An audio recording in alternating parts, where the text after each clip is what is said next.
ಇದ್ದೀರಾ G Kannada news. ನಾನು ಹಿಮಕುಮಾರ್. ಬೆಳಗ್ಗೆಯಿಂದ ಇಲ್ಲಿಯ ತನಕ ಏನೇನಾಗಿದೆ ಇಡೀ ದಿನದ ಕಂಪ್ಲೀಟ್ ನ್ಯೂಸ್ ಪ್ಯಾಕೇಜ್ ಇವತ್ತಿನ DNA ನಲ್ಲಿ. ಎಂದಿನಂತೆ ಪ್ರಮುಖ 5 ಸುದ್ದಿಗಳತ್ತ ಗಮನ ಹರಿಸೋಣ. ಅದರಲ್ಲಿ ಮೊದಲ ಸುದ್ದಿ, ರಷ್ಯಾ ಕಡೆಯಿಂದ ಒಂದು ಹೊಸ ಕ್ಷಿಪಣಿ ಉಡಾವಣೆ ಮಾಡಲಾಗಿದೆ. ಸೈತಾನ್ 2 ಅನ್ನುವಂಥ ಲಾಂಚ್ ಆಗಿದೆ. ಇದು ಮೊದಲ ಸುದ್ದಿ. ಇನ್ನು ಎರಡನೇ ಪ್ರಮುಖ ಸುದ್ದಿ ಅಂತ ಹೇಳಿದ್ರೆ ಡೊನಾಲ್ಡ್ ಟ್ರಂಪ್ ಅವರ ಆರೋಗ್ಯದ ವಿಚಾರ. ಆರೋಗ್ಯ ಹದಗೆಡ್ತಾ ಇದೆ ಅನ್ನುವಂಥ ಚರ್ಚೆ ಆಗ್ತಾ ಇದೆ. ಸೊ ಹಂಗಾಗಿ ಅಧಿಕಾರದ ಅವಧಿಯಲ್ಲಿ ಏನಾದರೂ ಹತ್ಯೆಗೀಡಾದರೆ ಏನು ಮಾಡಬೇಕು ಅಂತೇಳಿ ಡೈರಿ ಕೂಡ ಬರೆದಿದ್ದಾರೆ ಅನ್ನುವಂಥ ಮಾಹಿತಿ ಇದೆ. ಸೊ ಹಂಗಾಗಿ ಆ ಡೈರಿಯಲ್ಲಿ ಏನೆಲ್ಲ ಉಲ್ಲೇಖ ಆಗಿದೆ ಅನ್ನೋದು ಒಂದು ವಿಚಾರ. ಇದು ಒಂದು ಕಡೆ ಆದರೆ ಮತ್ತೊಂದು DNA ಮೂರನೆಯ ಪ್ರಮುಖ ಸುದ್ದಿ, ನೇರವಾಗಿ ಅಮೆರಿಕಾಗೆ ಚೀನಾ ನೇರ ಎಚ್ಚರಿಕೆಯನ್ನು ಕೊಟ್ಟಿರುವಂಥದ್ದು. ನೋಡಿ, 2 ದಿನಗಳ ಕಾಲ ಚೀನಾ ಪ್ರವಾಸದಲ್ಲಿದ್ದರೂ ಕೂಡ ಅಮೆರಿಕಕ್ಕೆ ಈ ರೀತಿಯ ಮುಖಭಂಗ ಆಗಿದೆ. ಇದು ಮೂರನೇದು. ಇನ್ನು 4ನೆಯ ಪ್ರಮುಖ ಸುದ್ದಿ, ಬಂಗಾಳದಲ್ಲಿ ಯಾವ ರೀತಿಯಾಗಿ ಬಿಜೆಪಿ ಭರ್ಜರಿಯಾಗಿ ಗೆಲುವನ್ನು ಸಾಧಿಸುತ್ತಲ್ಲ, ಹಿಂದಿನ ಇರುವಂಥ ಕಾರಣಗಳೇನು, ಈಗ ಭರ್ಜರಿಯಾಗಿ ಗೆದ್ದಿರುವಂಥ ಹಿನ್ನೆಲೆಯಲ್ಲಿ 4 ದೇಶಗಳಿಗೆ ಅಕ್ಕಪಕ್ಕದಲ್ಲಿರುವಂಥ ಚೀನಾ, ಪಾಕಿಸ್ತಾನ, ಈ ಬಾಂಗ್ಲಾದೇಶಕ್ಕೂ ಕೂಡ ಈಗ ನಡುಕ ಶುರುವಾಗಿದೆ. ಕಾರಣ ಏನು ಅಂತ ಹೇಳಿದ್ರೆ ನುಸುಳುಕೋರರಿಗೆ ಇನ್ಮೇಲೆ ಅವಕಾಶ ಇರೋದಿಲ್ಲ ಅನ್ನೋದು ಪ್ರಣಾಳಿಕೆಯಲ್ಲಿ ಇತ್ತು. ಅದೇ ರೀತಿಯಾಗಿ ಕೆಲಸ ಕಾರ್ಯಗಳು ಆರಂಭ ಆಗ್ತಾ ಇದೆ ಪಶ್ಚಿಮ ಬಂಗಾಳದಲ್ಲಿ. ಇದು 4ನೇದು. ಇನ್ನು ಕೊನೆಯ ಸುದ್ದಿ, TVK ವಿಚಾರ ಅಂತ ಬಂದಾಗ ಅಂದರೆ ತಮಿಳುನಾಡಿನ TVK ಪಕ್ಷಕ್ಕೆ ಈಗ ಭರ್ಜರಿಯಾಗಿರುವಂಥ ಬೆಂಬಲ ಅಂತೂ ವ್ಯಕ್ತವಾಗ್ತಾ ಇದೆ. AIADMKಯಿಂದ 25 ಜನ ಶಾಸಕರು ಏನು ಹೋಗಿದ್ರಲ್ಲ TVKಗೆ ಬೆಂಬಲ ಮಾಡೋದಕ್ಕೆ, ಆ 25 ಶಾಸಕರನ್ನ ಈಗ ಅನರ್ಹ ಮಾಡಲಾಗಿದೆ. ಅಂದರೆ TVK ಪಕ್ಷದಿಂದಲೇ ಆಗಿದೆ. ಸೊ ಅಲ್ಲಿ 25 ಶಾಸಕರು ಒಂದು ವೇಳೆ ಅನರ್ಹ ಆಗಿದ್ದೆ ಆದಲ್ಲಿ ಮತ್ತೆ ಅಲ್ಲಿ ಉಪಚುನಾವಣೆ ಆಗಬೇಕಾಗುತ್ತೆ. ಆ ಪ್ರೊಸೆಸ್ ಹೇಗಿದೆ, ಕಾನೂನು ಏನು ಹೇಳ್ತೆ, ಅದನ್ನು ಕೂಡ ಡೀಟೇಲ್ ಆಗಿ ನೋಡ್ತಾ ಹೋಗೋಣ. ಈಗ ಮೊದಲ ಸುದ್ದಿಯತ್ತ ಗಮನ ಹರಿಸೋಣ. ಪ್ರಮುಖವಾಗಿ ಸೈತಾನ್ 2 ಅನ್ನುವಂಥ ಕ್ಷಿಪಣಿಯನ್ನ ಲಾಂಚ್ ಮಾಡಿರುವಂಥದ್ದು ರಷ್ಯಾ. ನೋಡಿ, ಇಲ್ಲಿ ಈ ಸೈತಾನ್ 2 ಅನ್ನುವಂಥ ಕ್ಷಿಪಣಿ ಲಾಂಚ್ ಆಗಿರುವಂಥ ಹಿನ್ನೆಲೆಯಲ್ಲಿ ಅಮೆರಿಕ ಮತ್ತು ಯುರೋಪ್ ದೇಶಗಳಿಗೆ ನಡುಕ ಶುರುವಾಗಿದೆ. ಯಾವ ರೀತಿಯಾಗಿ ಅದನ್ನು ಡೀಟೇಲ್ ಆಗಿ ನೋಡ್ತಾ ಹೋಗೋಣ.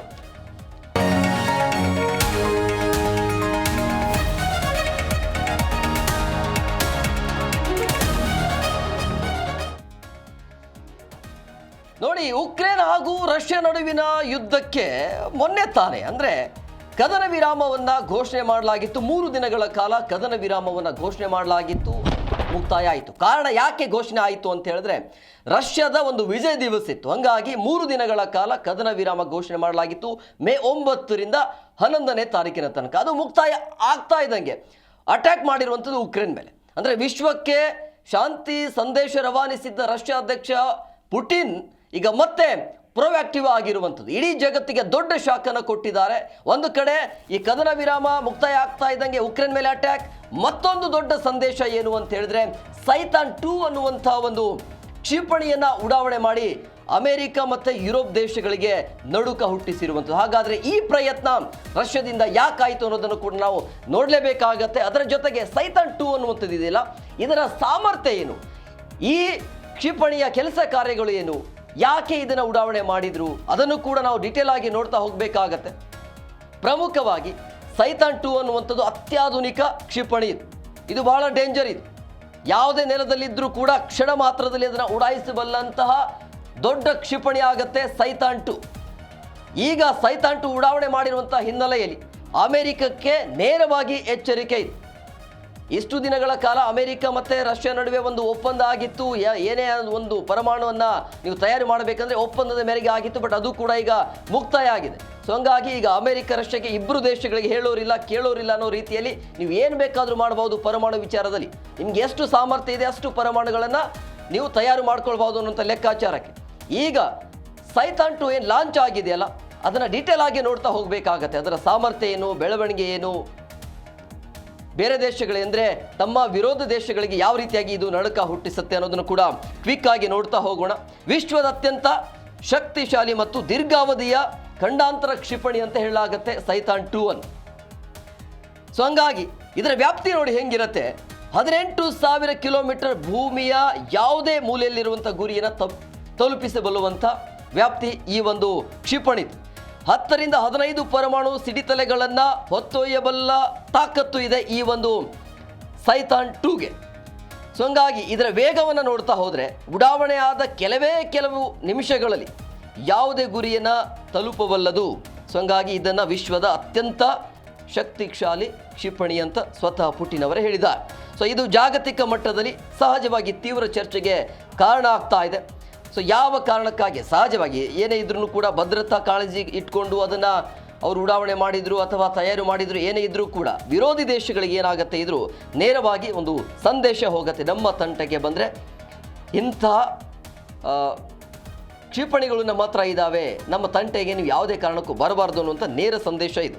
ಸೊ ಹಂಗಾಗಿ ಈ ಅಮೆರಿಕ ರಷ್ಯಾ ನಡುವಿನ ಪರಮಾಣು ಶಸ್ತ್ರಾಸ್ತ್ರ ಒಪ್ಪಂದ ಏನಿತ್ತಲ್ಲ ಅದು ಫೆಬ್ರವರಿ 5ಕ್ಕೆ ಮುಕ್ತಾಯ ಆಗ್ತಾ ಇದ್ದಂಗೆ ಮತ್ತೊಂದು ಉಡಾವಣೆ ಆಗಿರೋದು ರಷ್ಯಾ ಕಡೆಯಿಂದ. ಸಹಜವಾಗಿ ಈಗ ಅಮೆರಿಕಕ್ಕೆ ನೇರವಾಗಿ ಎಚ್ಚರಿಕೆ ಆಗುತ್ತೆ ಇದು. ರಷ್ಯಾದ ಉತ್ತರ ಭಾಗದ ಫ್ಲೈಟ್ ಸೆಟ್ಸ್ ಉಡಾವಣಾ ಕೇಂದ್ರದಿಂದ ಈ ಒಂದು ಆಗಿರುವಂಥದ್ದು. ಸೊ ಹಂಗಾಗಿ ಇದು ಸಾವಿರಾರು ಕಿಲೋಮೀಟರ್ ದೂರದ ಪೆಸಿಫಿಕ್ ಸಾಗರ ಅಥವಾ ಕಮಟ್ಕಾ ಭಾಗದ ಗುರಿಯನ್ನು ಅತ್ಯಂತ ನಿಖರವಾಗಿ ತಲುಪತ್ತೆ ಅಂತ ಹೇಳಲಾಗುತ್ತೆ. ಸೊ ಹಂಗಾಗಿ ಪೂರ್ಣ ಪ್ರಮಾಣದ ಸನ್ನದ್ಧತೆಯನ್ನು ಈಗ ಖಚಿತಪಡಿಸಿಕೊಳ್ಳಲು ನಡೆದಿರುವಂಥ ಪರೀಕ್ಷೆ ಇದು. ಬಹುಶಃ ಇದು ಯಶಸ್ವಿ ಆಗಿದೆ. ಸೊ ಹಂಗಾಗಿ ವಿರೋಧಿ ದೇಶಗಳಿಗೆ ನೇರವಾಗಿ ಎಚ್ಚರಿಕೆ ಕೊಡುವಂಥ ಕೆಲಸ ಇದು. ಇನ್ನು ಸೈತಾನ್ 2 ಏನಿದೆಯಲ್ಲ, ಈ ಕ್ಷಿಪಣಿಯ ನೋಟವನ್ನು ನಾವು ನೋಡ್ತಾ ಹೋಗಬೇಕಾಗದು. ಅಂದರೆ ಇದರ ಕಾರ್ಯಕ್ಷಮತೆ ಏನು, ಎಷ್ಟು ವರ್ಷಗಳ ಕಾಲ ಇದನ್ನು ತಯಾರು ಮಾಡೋದಕ್ಕೆ ತೆಗೆದುಕೊಳ್ತಾರೆ, ಹೇಗೆ ಪರಮಾಣುಗಳನ್ನು ಹೊತ್ತೊಯ್ಯಬಲ್ಲದು, ಅದನ್ನು ಕೂಡ ಡಿಟೇಲ್ ಆಗಿ ನೋಡ್ತಾ ಹೋಗೋಣ. ನೋಡಿ, ರಷ್ಯಾ ಪರೀಕ್ಷೆ ಮಾಡಿರುವಂತಹ ಈ ಪರಮಾಣು ಇದೆಯಲ್ಲ, ಶಸ್ತ್ರಸಜ್ಜಿತ ಕ್ಷಿಪಣಿಯ ಹೆಸರು ಸರ್ಮತ್ ಅಂತೇಳಿ. ಸೈತಾನ್ 2 ಇನ್ನೊಂದು ಹೆಸರೇ ಸರ್ಮತ್ ಅಂತ ಕರೀತಾರೆ. ಸೊ ಹಂಗಾಗಿ ರಷ್ಯಾ ಪರೀಕ್ಷೆ ಮಾಡ್ತಾ ಇರುವಂಥ ಈ ಪರಮಾಣು ಶಸ್ತ್ರಸಜ್ಜಿತ ಕ್ಷಿಪಣಿಯ ಹೆಸರು ಸರ್ಮತ್. ಆದರೆ ಪಾಶ್ಚಿಮಾತ್ಯ ದೇಶಗಳು ಮತ್ತು ಅಮೆರಿಕ ಇದನ್ನು ಸೈತಾನ್ 2 ಅಂತ ಕರೀತಾರೆ. ಸೊ ಹಂಗಾಗಿ ಸೋವಿಯತ್ ಕಾಲದ ಹಳೆಯ ಕ್ಷಿಪಣಿಗಳನ್ನು ಬದಲಿಸಲು ಇದನ್ನು ತಯಾರು ಮಾಡಲಾಗ್ತಾ ಇದೆ ಅಂಥೇಳಿ ಪುಟಿನ್ ಅವರ ವ್ಯಾಖ್ಯಾನ ಇದು. ಸೊ ಇದು ಪ್ರಸ್ತುತ ವಿಶ್ವದಲ್ಲಿ ಅತ್ಯಂತ ಶಕ್ತಿಶಾಲಿ ಮತ್ತು ವಿನಾಶಕಾರಿ ಕ್ಷಿಪಣಿಯಾಗಿದೆ ಅಂತ ಹೇಳಲಾಗ್ತಾ ಇದೆ. ಪಾಶ್ಚಿಮಾತ್ಯ ದೇಶಗಳ ಯಾವುದೇ ಕ್ಷಿಪಣಿಗಿಂತ ಇದು ಬರೋಬ್ಬರಿ 4 ಪಟ್ಟು ಹೆಚ್ಚು ಶಕ್ತಿಯನ್ನು ಹೊಂದಿದೆ ಅಂತ ಹೇಳಲಾಗತ್ತೆ. ಸೊ ಹಂಗಾಗಿ ವಿರೋಧಿ ದೇಶಗಳಿಗೆ ಒಂಥರ ಇದು ನಡುಕ. ರಷ್ಯಾ ಯಾವುದೇ ದೇಶಕ್ಕೂ ಕೂಡ ಬಗ್ಗೋದಿಲ್ಲ ಅನ್ನುವಂಥ ನೇರ ಸಂದೇಶ ಇದು ಬೇರೆ ದೇಶಗಳಿಗೆ, ಅಮೆರಿಕಾಗೆ ಮತ್ತು ಯುರೋಪ್ ದೇಶಗಳಿಗೆ ಕೊಟ್ಟಿರುವಂಥ ಸಂದೇಶ ಇದು. ಸೊ ಹಂಗಾಗಿ ಇಲ್ಲಿ ವಿಶ್ವದ ಅತ್ಯಂತ ಶಕ್ತಿಶಾಲಿಯ ಕ್ಷಿಪಣಿ ಇರೋದ್ರಿಂದಾಗಿ ಇದನ್ನು ಅಮೆರಿಕ ಅಧ್ಯಕ್ಷ ಡೊನಾಲ್ಡ್ ಟ್ರಂಪ್ ಅವರು ಕೂಡ ಹೇಳಿಕೆಯನ್ನು ಕೊಟ್ಟಿದ್ರು ಇದನ್ನೇ. ಸೊ ಹಂಗಾಗಿ ಸಹಜವಾಗಿ ಈ ರೀತಿ ತಯಾರು ಅಂತ ಆಗಿದೆ. 10 ರಿಂದ 15 ಪರಮಾಣು ಸಿಡಿತಲೆಗಳನ್ನು ಹೊತ್ತೊಯ್ಯಬಲ್ಲದು, ಅದರ ಸಾಮರ್ಥ್ಯ ಇದು. ಸೊ ಹಂಗಾಗಿ ಇದು ಜಾಗತಿಕ ಮಟ್ಟದಲ್ಲಿ ಸಹಜವಾಗಿ ಚರ್ಚೆಗೆ ಕಾರಣ ಆಗ್ತಾ ಇದೆ. 18,000 ಕಿಲೋಮೀಟರ್ ಇದೆಯಲ್ಲ, ಭೂಮಿಯ ಯಾವುದೇ ಮೂಲೆಯಲ್ಲಿದ್ದರೂ ಕೂಡ ಆ ಗುರಿಯನ್ನು ತಲುಪಬಲ್ಲದು. ಸೊ ಹಂಗಾಗಿ ಇದು ದೀರ್ಘಾವಧಿಯ ಖಂಡಾಂತರ ಕ್ಷಿಪಣಿ ಆಗಿದೆ ಅನ್ನೋದು.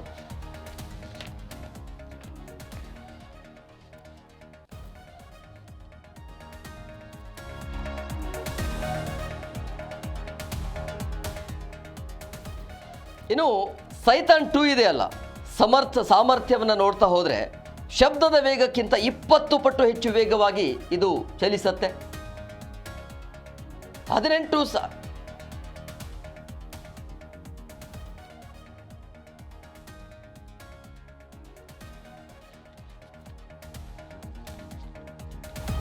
ನೋಡಿ, ಇದರ ಸಾಮರ್ಥ್ಯವನ್ನು ಕೂಡ ನಾವು ಡೀಟೇಲ್ ಆಗಿ ನೋಡ್ತಾ ಹೋಗಬೇಕಾಗತ್ತೆ. ಸೈತಾನ್ 2 ಸಾಮರ್ಥ್ಯ ಏನು, ಯಾಕೆ ವಿರೋಧಿ ದೇಶಗಳು ಈ ಒಂದು ಲಾಂಚ್ ಮಾಡಿರುವಂಥ ಹಿನ್ನೆಲೆಯಲ್ಲಿ ಅವರು ಬೇರೆ ರೀತಿಯ ಸ್ಟೇಟ್ಮೆಂಟ್ಗಳನ್ನು ಯಾಕೆ ಕೊಡ್ತಿದ್ದಾರೆ, ಅವ್ರು ಯಾಕೆ ಈ ರೀತಿಯ ಹೇಳಿಕೆಯನ್ನು ಕೊಡ್ತಿದ್ದಾರೆ, ಇಂಥ ಅವಕಾಶ ಕೊಡಬಾರ್ದು, ರಷ್ಯಾ ಮಾಡಬಾರ್ದು ಅಂತೇಳಿ ಸ್ಟೇಟ್ಮೆಂಟ್ ಅಮೆರಿಕ ಮತ್ತು ಯುರೋಪ್ ದೇಶಗಳಿಂದ ಯಾಕೆ ಬರ್ತಿದೆ ಅಂತ ಹೇಳಿದ್ರೆ ಅದರ ಸಾಮರ್ಥ್ಯದಿಂದಲೇ. ಸೊ ಹಂಗಾಗಿ ಸೈತಾನ್ 2 ಅದರ ಸಾಮರ್ಥ್ಯ ಇದೆಯಲ್ಲ, ಶಬ್ದದ ವೇಗಕ್ಕಿಂತ 20 ಪಟ್ಟು ಹೆಚ್ಚು ವೇಗವಾಗಿ ಇದು ಚಲಿಸುತ್ತೆ.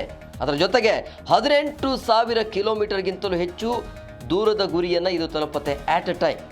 ಸೊ ಹಂಗಾಗಿ 10 ರಿಂದ 15 ಪರಮಾಣು ಸಿಡಿತಲೆಗಳನ್ನು ಹೊತ್ತೊಯ್ಯಬಲ್ಲುವಂತಹ ಸಾಮರ್ಥ್ಯ ಈ ಸೈತಾನ್ 2 ಹೊಂದಿದೆ. ಏಕಕಾಲದಲ್ಲಿ ಬೇರೆ ಬೇರೆ ನಗರಗಳ ಮೇಲೆ ದಾಳಿ ಮಾಡಬಲ್ಲದು. ಹಿರೋಶಿಮಾದ ಮೇಲೆ ಹಾಕಿರುವಂಥ ಬಾಂಬ್ಗಿಂತ 1000 ಪಟ್ಟು ಹೆಚ್ಚಿನ ಶಕ್ತಿ ಹೊಂದಿದೆ ಅಂತ ಇದು. ಸೊ ಹಂಗಾಗಿ ಈಗ ಅಮೆರಿಕಕ್ಕೆ ಇರುವಂಥ ಆತಂಕ ಇದು. ಈ ಕ್ಷಿಪಣಿ ಇದೆಯಲ್ಲ, ಆ ಶಬ್ದದ ವೇಗಕ್ಕಿಂತ 20 ಪಟ್ಟು ಹೆಚ್ಚು ವೇಗವಾಗಿ ಚಲಿಸಬಲ್ಲದು ಅನ್ನುವಂಥ ಸಾಮರ್ಥ್ಯ. 18,000 ಕಿಲೋಮೀಟರ್ಗಿಂತಲೂ ಹೆಚ್ಚು ದೂರ ಹೋಗುತ್ತೆ. ಅಂದರೆ ನಿಮಗೆ ಗೊತ್ತೇ ಆಗೋದಿಲ್ಲ, ಶಬ್ದಕ್ಕಿಂತ ವೇಗವಾಗಿ ಚಲಿಸುತ್ತೆ ಅಂತ ಹೇಳಿದ್ರೆ, ಸೆಕೆಂಡ್ಗಿಂತ ವೇಗವಾಗಿ ಚಲಿಸುತ್ತೆ ಅಂತ ಹೇಳಿದ್ರೆ ಎಷ್ಟು ಅಪಾಯಕಾರಿ ಇದು ಅಂತೇಳಿ. ಅದಕ್ಕೆ ನಾವು ರಷ್ಯಾ ದೊಡ್ಡ ದೇಶ, ಪರಮಾಣು ಶಸ್ತ್ರಾಸ್ತ್ರಗಳನ್ನು ಹೊಂದಿರುವಂಥ ದೇಶ ಅಂತ ಕರೆಯೋದು ಅದಕ್ಕೆ. ಈ ರೀತಿಯ ಪ್ರಯೋಗಗಳು ರಷ್ಯಾದಲ್ಲಿ ಆಗ್ತಾನೇ ಇರುತ್ತೆ. ಯಾಕೆಂದರೆ ಈ ಯುದ್ಧ ಮಾಡೋದು ಆ ರಷ್ಯಾ ದೇಶದಲ್ಲಿ ಫಸ್ಟ್ ಟೈಮ್ ಏನಲ್ಲ, ಯಾವಾಗಲೂ ಕೂಡ ಯುದ್ಧ ನಡೀತಾನೆ ಇರುತ್ತೆ. ಹಂಗಾಗಿ ಶತ್ರು ದೇಶಗಳಿಗೆ ಒಂಥರ ನಡುಕ ಹುಟ್ಟಿಸುವಂಥ ಕೆಲಸವನ್ನು ರಷ್ಯಾ ಕೈ ಹಾಕಿದೆ. ಸೈತಾನ್ 2 ಅನ್ನುವಂತಹ ಕ್ಷಿಪಣಿಯನ್ನು ಲಾಂಚ್ ಮಾಡಿರುವಂಥದ್ದು.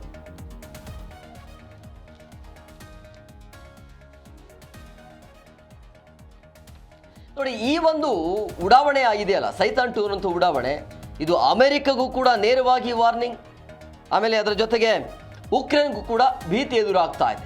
ಅಂದರೆ ಇದರ ಸಾಮರ್ಥ್ಯ ಅಂದರೆ ಎಷ್ಟು ಕಿಲೋಮೀಟರ್ ತನಕ ಈ ಒಂದು ಹೋಗಿ ಬೇರೆ ದೇಶಕ್ಕೆ ಹೋಗಿ ನುಗ್ಗಿ ಬರುತ್ತೆ ಅನ್ನೋದಕ್ಕೆ ಎಕ್ಸಾಂಪಲ್ ಇದು. ಬೇರೆ ಬೇರೆ ದೇಶ ಸಾವಿರಾರು ಕಿಲೋಮೀಟರ್ ದೂರದಲ್ಲಿರುವಂಥ ದೇಶಗಳಿಗೂ ಕೂಡ ಈ ಒಂದು ಲಾಂಚಿಂದ ಭಯ ಶುರುವಾಗ್ತಾ ಇದೆ, ಭೀತಿ ಎದುರಾಗ್ತಾ ಇದೆ. ಅಂದರೆ ಅದರ ಸಾಮರ್ಥ್ಯ ಎಷ್ಟಿದೆ ಅಂತ. ಅಮೆರಿಕದ ಅತ್ಯಾಧುನಿಕ ಕ್ಷಿಪಣಿ ನಿರೋಧಕ ವ್ಯವಸ್ಥೆಯನ್ನು ಇದು ಉಡಿಸಿ ಮಾಡುತ್ತೆ.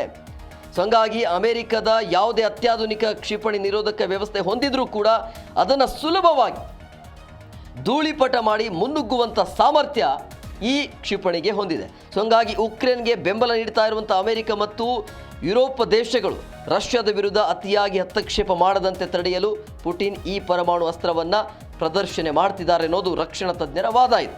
ಸೊ ಹಂಗಾಗಿ ಇನ್ನೊಂದು ಆತಂಕಕಾರಿ ವಿಚಾರ ಅಂತ ಹೇಳಿದ್ರೆ, ರಷ್ಯಾ ಮತ್ತು ಅಮೆರಿಕ ನಡುವೆ ಇದ್ದಂತಹ ಕೊನೆಯ ಪರಮಾಣು ಶಸ್ತ್ರಾಸ್ತ್ರ ಒಪ್ಪಂದ ಇದೆಯಲ್ಲ, ಇದೇ ಫೆಬ್ರವರಿ 5ನೇ ತಾರೀಕಿಗೆ ಅದು ಮುಕ್ತಾಯಗೊಂಡಿದೆ. ಅಂದರೆ ಅರ್ಧ ಶತಮಾನದ ನಂತರ ಇದೇ ಮೊದಲ ಬಾರಿಗೆ ವಿಶ್ವದ ಅತಿದೊಡ್ಡ ಪರಮಾಣು ಶಕ್ತಿ ಹೊಂದಿರುವಂಥ ಈ ಎರಡು ದೇಶಗಳ ಮೇಲೆ ಯಾವುದೇ ಕಾನೂನು ಮಿತಿ ಇನ್ಮೇಲೆ ಇರೋದಿಲ್ಲ. ಇದು ಜಗತ್ತಿನಲ್ಲಿ ಮತ್ತೆ ಅಣು ಅಸ್ತ್ರಗಳ ರೇಸ್ ಆರಂಭ ಆಗುವಂಥ ಭಯ ಹುಟ್ಟಿಸಿರೋದು ಸುಳ್ಳಲ್ಲ. ಸೊ ಹಂಗಾಗಿ ಈ ಇಬ್ಬರ ನಡುವೆ ಆಗಿತ್ತಲ್ಲ ಒಪ್ಪಂದ, ಅಮೆರಿಕ ರಷ್ಯಾ ನಡುವಿನ ಪರಮಾಣು ಶಸ್ತ್ರಾಸ್ತ್ರ ಒಪ್ಪಂದ ಏನಾಗಿತ್ತಲ್ಲ, ಅದು ಫೆಬ್ರವರಿ 5ಕ್ಕೆ ಮುಕ್ತಾಯ ಆಗಿದೆ. ಅಂದರೆ 2010ರಲ್ಲಿ ಒಂದು ಒಪ್ಪಂದ ಆಗತ್ತೆ. ಎರಡು ದೇಶಗಳು 1550 ಸಕ್ರಿಯ ಪರಮಾಣು ಸಿಡಿತಲೆಗಳನ್ನು ಮಾತ್ರ ಹೊಂದಬೇಕು ಅನ್ನುವಂಥ ಎರಡು ದೇಶಗಳು ಒಪ್ಪಂದಕ್ಕೆ ಬರ್ತಾರೆ 2010ರಲ್ಲಿ. ಸೊ ಅದು ಏನಾಗಿದೆ, ಈಗ ಮುಕ್ತಾಯ ಆಗಿದೆ.